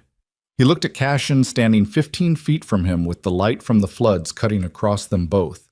And the notebook in his hand was raised slightly, not as a weapon, but as the thing it actually was, the last piece of leverage available. "This goes over the edge," Roman said, "into the river. And then you have nothing. Webb has nothing. Your father's recording is on a card I have in my pocket, and the backup materials at the attorney's office have already been retrieved. Yes, I moved faster than you did." He was breathing hard, but his voice was controlled. "You can take me, or you can take the evidence. Choose." Cassian looked at him. "You can't have both," Roman said. "I know," Cassian said. He looked at the notebook, at Roman, at the river below the edge of the roof, at everything he'd spent 8 months building toward, reduced to this, a rooftop and a man holding paper over open water. Seraphine moved to his right, not toward Roman, toward the floodlight pole on the west perimeter, where a service box was mounted at head height. Maintenance access, she'd seen them on both poles from the road. Old external wiring in a box that would be unlocked because they always were, because the people responsible for maintaining them had been using the shortcut for years. Roman's eyes tracked her. "What are you doing?" Roman said. She opened the service box. Inside the relay board for the perimeter floodlights. She looked at Roman, at Cassian. At Cassian she said, "Don't move." She pulled the relay. Both perimeter floods cut out simultaneously, and the roof went completely dark. In the dark, the sound of Cassian moving, fast, precise, the sound of someone who has been waiting for a specific opening. A collision. A struggle in the dark that lasted 12 seconds. Not long, not clean, the sounds of it unglamorous and physical and real. Then silence. Then Cassian's voice. I have him. She found the relay again by feel and closed it. The floods came back. Roman was on the roof surface with Cassian's knee in his back and his hands pulled behind him, and the notebook, slightly crumpled, was on the rooftop surface 3 feet away, intact. Roman was breathing hard. His composure was the only thing left undamaged. You should have taken the deal, he said to the roof surface. No, Cassian said. I shouldn't have. From below, the sound of federal agents moving toward the exterior ladder. From the river, the distant sound of a boat. A river patrol, responding to the address Webb had presumably sent before his situation complicated itself, because Webb had clearly filed something with someone before his director had called. Seraphine picked up the notebook, turned it in her hands, every page intact. She looked at Roman's profile against the rooftop. The micro SD card, she said. Roman was silent. Roman. Left jacket pocket, he said. Not defiant, just precise, still, even now. She reached into his left jacket pocket and took it. The federal agents came over the ladder edge in a line and crossed the rooftop, and one of them, the lead, credentials already out, looked at the scene with the expression of someone integrating a significant amount of information rapidly. Aldous Webb sent us, he said. He filed a formal evidence submission 40 minutes ago with the director's office. Full package, full chain of custody, corroborating testimony from a Darian Maddox currently in protective custody. He looked at Seraphine. Mr. Webb wanted me to tell you that he's having a very difficult evening, but that the director has reviewed the evidence and authorized formal action. He paused. He also said you'd know what that means. She did. Roman, from the roof surface, said nothing. For the first time, had nothing to say. Cassian stood up and stepped back. He looked at Roman for a long moment, at the man who had been at his father's table every major holiday for 12 years, who had been trusted with the architecture of everything, who had built a patient and intricate structure of betrayal across 2 decades and had almost made it permanent. He looked at him for a long time. Then he looked away. At Seraphine. At the notebook in her hand and the card in the other, at the city lights along the river and the agents securing the rooftop and the particular quality of the air at this height, cold and moving, smelling of water and rust, and the end of something. Is it over? He said. He said it quietly, just to her. She looked at the notebook, at the card, at everything it had cost to get to this roof with these things intact. Almost, she said. Below them, from somewhere in the building, a sound she hadn't expected. A phone ringing. Not a federal agent's radio, not the structured communication of an operation, but a standard ringtone, coming from the jacket of one of the men being processed below. A ringtone she recognized because she had heard it once, in a car, from a phone that belonged to someone she'd believed was on their side. Pell's phone. It rang 4 times and went to the holding message and then was silent. She looked at Cassian. Pell wasn't taken, she said slowly. He's here. He was here the whole time, inside the building, coordinating for Roman. She scanned the agents on the roof, the figures below through the high windows. He's not in custody. Cassian scanned the same. North Dock, he said. The river. If he had an exit plan, she was already moving back to the roof edge. Below, on the loading dock, a single figure was moving fast toward the water's edge, where a small motorboat was tied to the last dock cleat, running lights off, engine beginning to turn. Pell. 4 years. He had his go-bag over one shoulder, and he was untying the cleat line with the efficiency of someone who had rehearsed this exact sequence, and the engine caught on the second turn, and the boat began to pull away from the dock into the Black River current. Seraphine looked at the floodlight pole beside her, at the service box, at the relay board she'd already opened once tonight. Inside it, behind the relay switches, a secondary circuit. The dock lights, also on this panel, also wired to this box. Because the building was old and the wiring was old and everything ran back to the same 2 panels because whoever built it had been practical rather than careful. She hit the dock lights. The loading dock below flooded with light simultaneously, and the boat was 15 feet from the dock, and Pell turned back toward the source of the light with his hand up against the sudden brightness. And in that moment he was completely visible. Face, position, the bag over his shoulder, the direction of travel. On the dock below, 2 federal agents had come through the north door. They saw him. They communicated to the river patrol. The boat made it 40 yards into the current before the river patrol intercepted it. Seraphine stood at the roof edge and watched it happen. The patrol lights coming on, the radio commands, the small, inevitable geometry of it, and felt something leave her body that had been living there for a very long time. Not satisfaction, not relief, something quieter than either. The specific sensation of a weight that has been load-bearing for so long you forgot it was there until the moment it shifted. Cassian came to stand beside her. They watched the river, the patrol lights. The boat brought to a stop in the current 40 yards out. 4 years, she said. Yes. The safe house, the corkboard, all of it. Yes. She looked at the notebook in her hand. It's still intact, she said. Webb has everything he needs. And Roman is in custody. And Darian is safe. A pause. And Pell is in the river, Cassian said, with something in his voice that was not satisfaction either. Below them, on the rooftop stairs, the sound of the federal operation continuing, Roman being processed, the building being cleared, the structured and unhurried noise of an action that had reached its operational conclusion. She looked at Cassian. He was looking at the river. What happens now? She said. He turned from the river, looked at her, fully, directly, without the managed composure, without the careful arrangement of his expression. Just looked at her the way you look at someone when you have stopped performing any version of yourself and are simply present in the fact of them. Webb needs our statements, he said, and Darian needs to get somewhere real. And there's a woman named Agnes in Astoria who has a 6-year-old and a stuffed rabbit who's missing both button eyes, and we need to go get her. Seraphine's chest did something she didn't immediately manage. That's not an answer to what I asked, she said. No, he said. It's not. He looked at the city lights along the river. I don't have an answer yet. I just know the next thing, and the next thing after that. And at some point, the next things start adding up to something. She looked at him.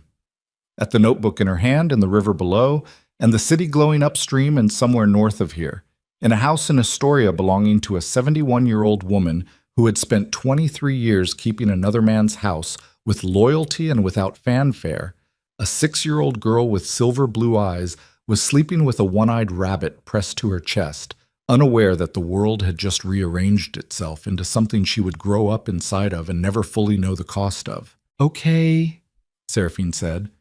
It was the same word she'd said in the flower shop, in the ruin of the front window, with glass on the floor and a choice in front of her. It meant the same thing it had meant then. From below, a federal agent called up. We need both of you for statements? She looked at Cassian one more moment. He looked back. Then they turned and went back toward the ladder and the noise below and the long, unglamorous, necessary work of everything that came after, while the river moved in the dark behind them and carried what it carried toward wherever rivers go.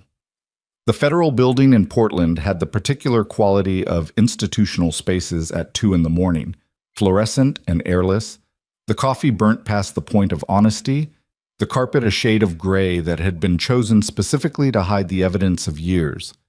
Seraphine sat in a chair across from a woman named Agent Doris Crane, who had the kind of face that had stopped being surprised by anything sometime around her 40th birthday, and had been making careful notes for 90 minutes without once changing her expression. Cassian was in a different room. Standard procedure, they'd said. Keep the witnesses separate until the primary statements are recorded.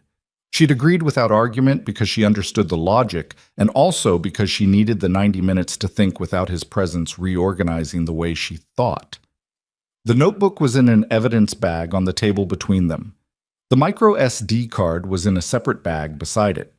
Agent Crane had played the recording twice, the first time with the clinical attention of someone processing evidence, the second time with a quality of stillness that meant she was hearing something she hadn't expected to hear. A dead man's voice, measured and frightened, naming a man he'd trusted for 12 years.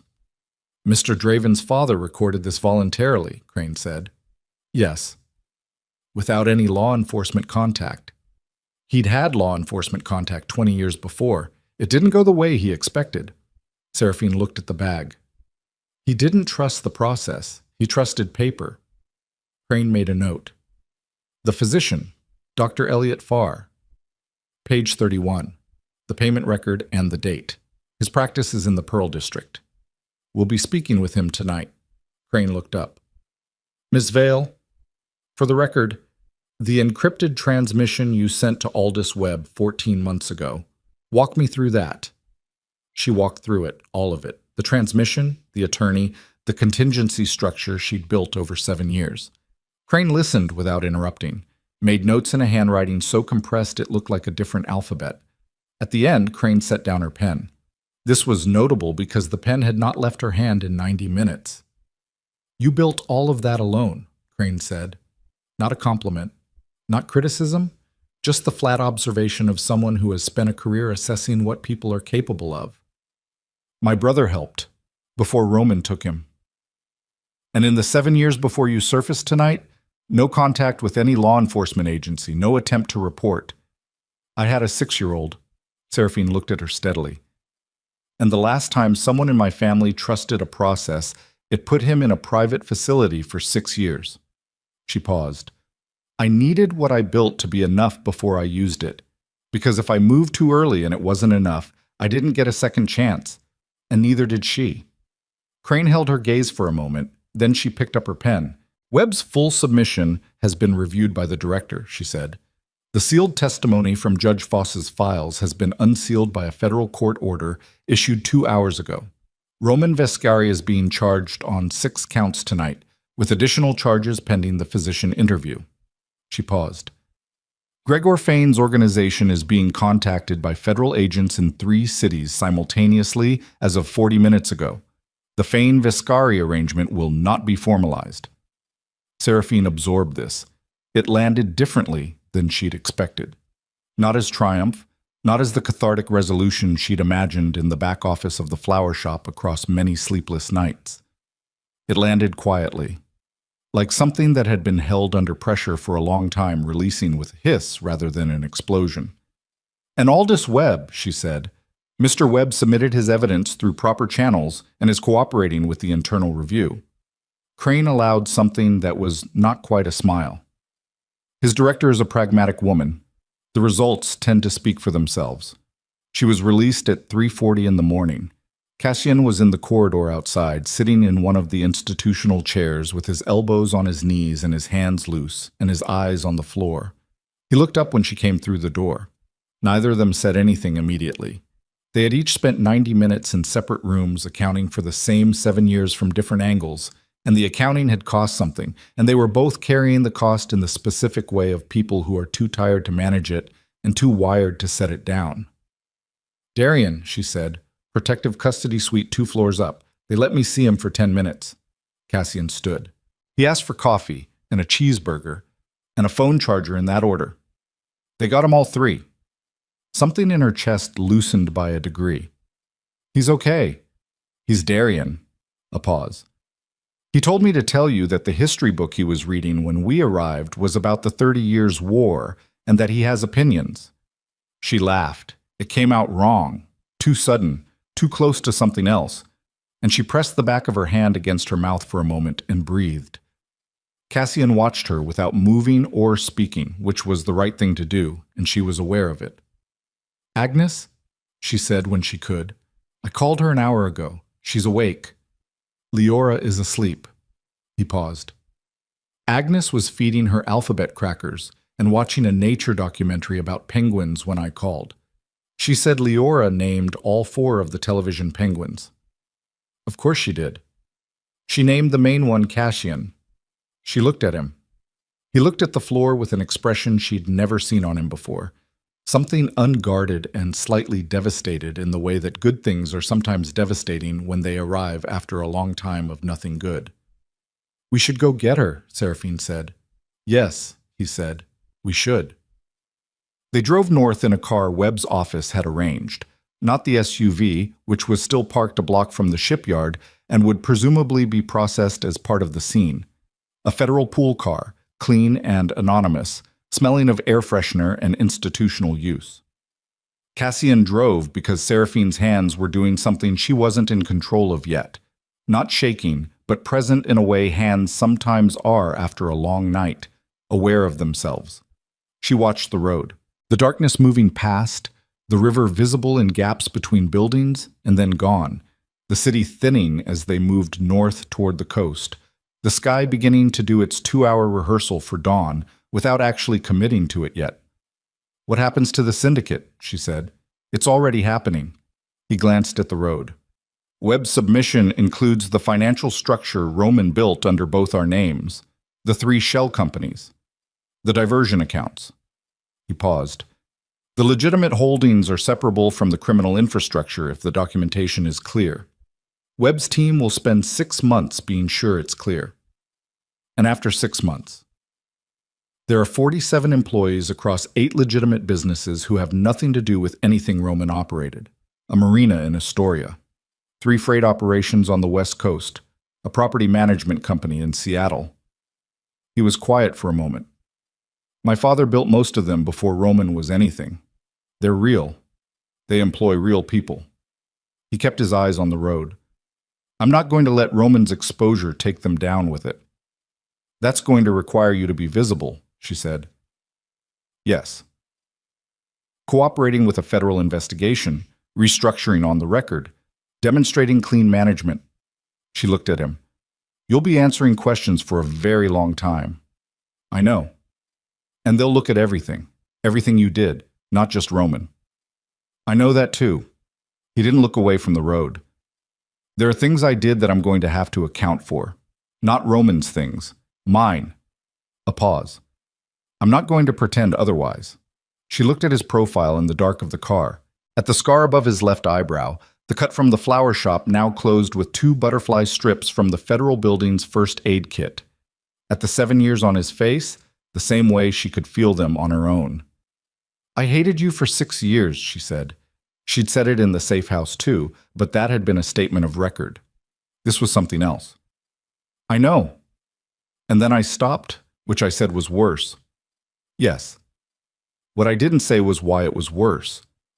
She looked at the road.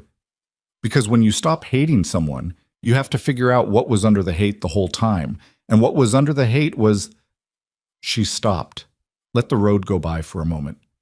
"It was just the fact of you. That you existed and that I had built a life trying to not factor that in.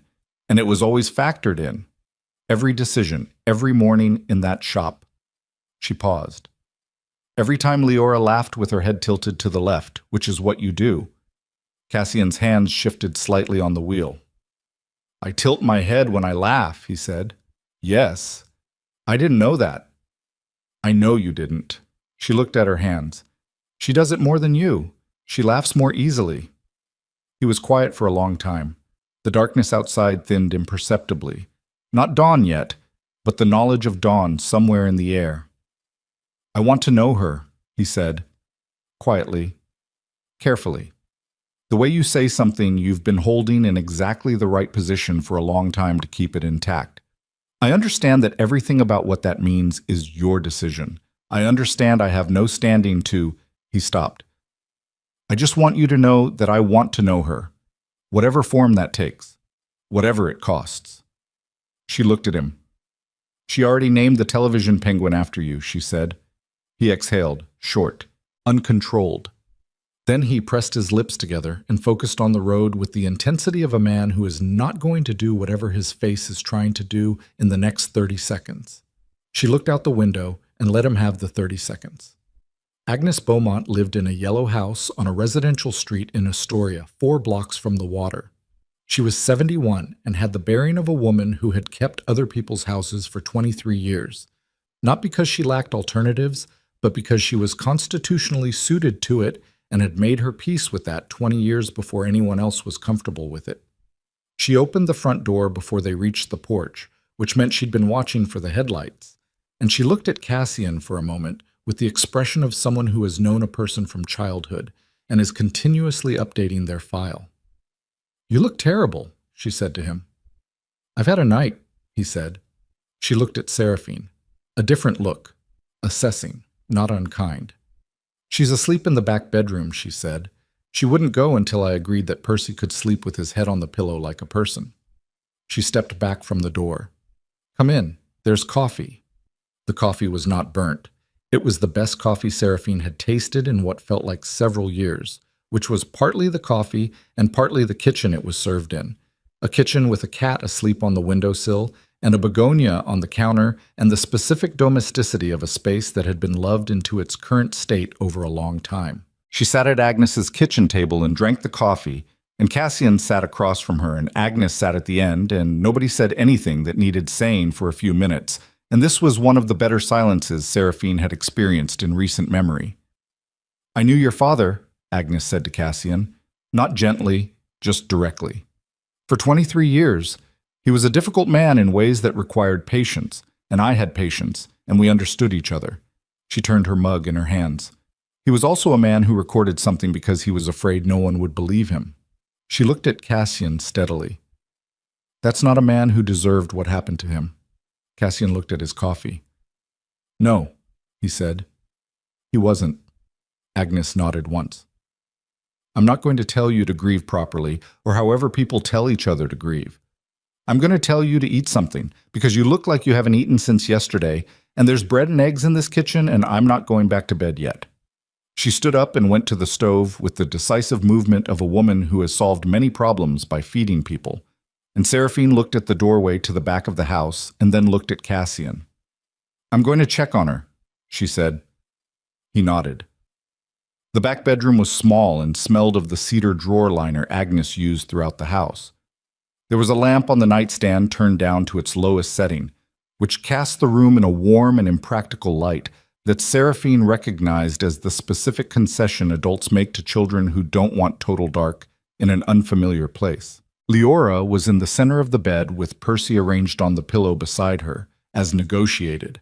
Percy's repaired button eyes facing the ceiling with the solemn expression of someone taking a responsibility seriously. Seraphine stood in the doorway. She stood there for a long time, not doing anything, just looking at the fact of her daughter asleep in a safe room in a safe house, with a lamp on, the whole shape of her, the dark hair across the pillow, the hand curled near her face, the sound of her breathing, ordinary and total and present. She thought about the tile in the floor of the back office, the exit tunnel, the twice-yearly drills she'd run in her head, never out loud, never in front of Leora, the contingency structures she'd maintained with the same regularity she'd maintained the shop's inventory. 7 years of preparing for an emergency that had arrived and been survived. She thought about what it would mean to stop preparing for emergencies. She didn't have an answer yet.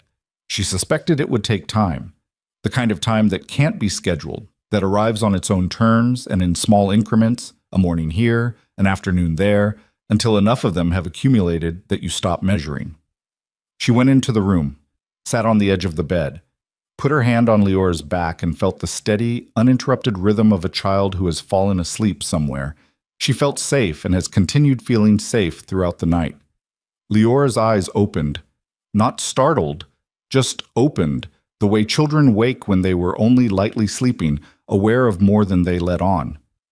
"Mama," she said. "Yes, baby." "Is it over?" Seraphine looked at her. "What do you mean?" Leora blinked slowly, redistributing the sleep in her system. "You had the same face," she said, "before and after, on the drives, and when you told me to go water the roses again." She looked up at the ceiling with the considering expression she got when she was working something out. "Grandma Agnes's cat is named Wellington." "That's a good name." "He doesn't answer to it. She says he knows it but ignores her." A pause. "Mama," the man with the cut on his face. Seraphine was very still. "He had my eyes," Leora said. Not a question. She said it the way 6-year-olds say things they've been sitting with, as a simple fact being verified out loud for the first time. "I looked in the mirror last night. After he came to the shop, I stood in the bathroom and looked." She tilted her head. "Did I get them from him?" Seraphine looked at her daughter, at the silver blue eyes in the lamplight, at the 6-year-old who had packed Percy and the drawing and had not screamed in a room where screaming would have been entirely appropriate, and had named a television penguin after a stranger with her face. "Yes," she said. Leora considered this. Will I meet him again? Yes. Soon. Very soon. Leora looked at Percy on the pillow, straightened his ear with one finger. Okay, she said, and closed her eyes again. The conversation complete from her perspective, the thing settled. Seraphine sat on the edge of the bed until the breathing deepened again. Then she went back to the kitchen, where Agnes had produced scrambled eggs and toast without fanfare, and Cassian was eating with the focus of someone who has not eaten since yesterday and is reconciling himself to this fact. She sat down. Agnes put a plate in front of her. She ate. At some point, Agnes went to bed with the tact of a woman who has been reading rooms for 7 decades and knows when her presence has completed its necessary function. They sat in Agnes's kitchen in the last hour before dawn and finished the coffee and didn't speak for a long time. And the silence was the kind that has history in it, but is no longer weighed down by it. A different kind of silence than the ones they'd been carrying. She asked me if her eyes came from you, Seraphine said. Cassian set down his mug. What did you tell her? Yes. She looked at the table. She said okay and went back to sleep. He was quiet for a moment. She said okay. She processes things and then she sets them down. She's always been like that. Seraphine looked at him. She named the penguin after you. Agnes told me. He turned his mug in his hands. She told me what she said. She said... He stopped, collected himself. She said he had a face like he was waiting for something, and this is that thing. She's 6 years old. She's perceptive. She's terrifying, he said, and meant it as the highest possible form of acknowledgement. Outside, the sky was beginning to consider the question of morning. The kitchen window faced east, and the black was graying at its edges, with the particular reluctance of November dawn on the Oregon coast. Somewhere in the neighborhood, a bird made a single, unconvincing attempt at morning and then stopped. I have a meeting with Webb's team in Portland on Thursday, Cassian said, the restructuring documentation. First of what will probably be a significant number of meetings. I know. It's going to be visible, like you said. I know. He looked at the window. Dr. Farr. He said the name flatly, the physician who had filed the false report. Webb's people went to his home at 4 this morning. He'd been expecting something for years, apparently. He cooperated immediately. A pause. He'd been cooperating for Roman since before my father got sick. He said he'd thought about it every day since. His jaw worked. He said he was relieved. People make arrangements, she said, and then they have to live inside the arrangements they've made. He lived inside it for 7 years. Yes. She looked at him. How does that sit with you? He was quiet for a long time. Long enough that the light outside changed another degree, definitively now, the gray becoming a lighter gray. I don't know yet, he said. I wanted... He stopped, started again. I spent 8 months building toward what I thought I wanted. And now that everything is in front of Webb's team and Roman is in federal custody and the physician is cooperating, he shook his head. I thought I would want him destroyed. I thought that would be the shape of it. But all I feel right now is tired.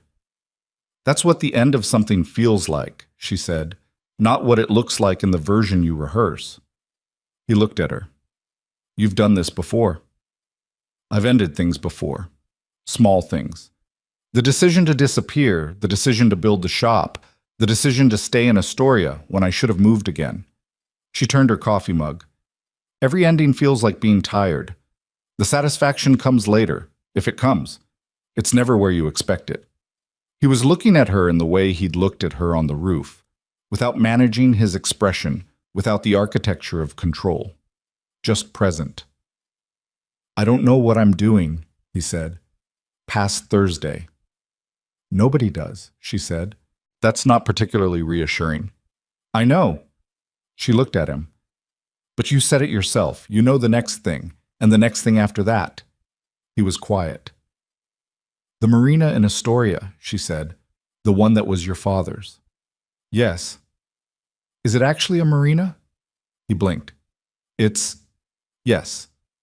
32 slips, a maintenance facility, a small retail operation. He looked slightly nonplussed at the change of direction. Why? Because Wild Ivy is going to need a new front window, she said, and the storage room is going to need cleaning, and I have a lease through next April. She looked at her coffee. And it turns out the only flower shop in Astoria is 4 blocks from a marina, which is probably fine. He looked at her for a long time. Seraphine, he said. I'm not saying anything, she said. I'm just noting the geography. Right. And the fact that Leora's school is 3 blocks from the marina. I see. And that Agnes lives 4 blocks from the shop. That is a lot of proximate geography, he said. It's a small town, she said. The corners of his mouth moved. Not a full smile, said.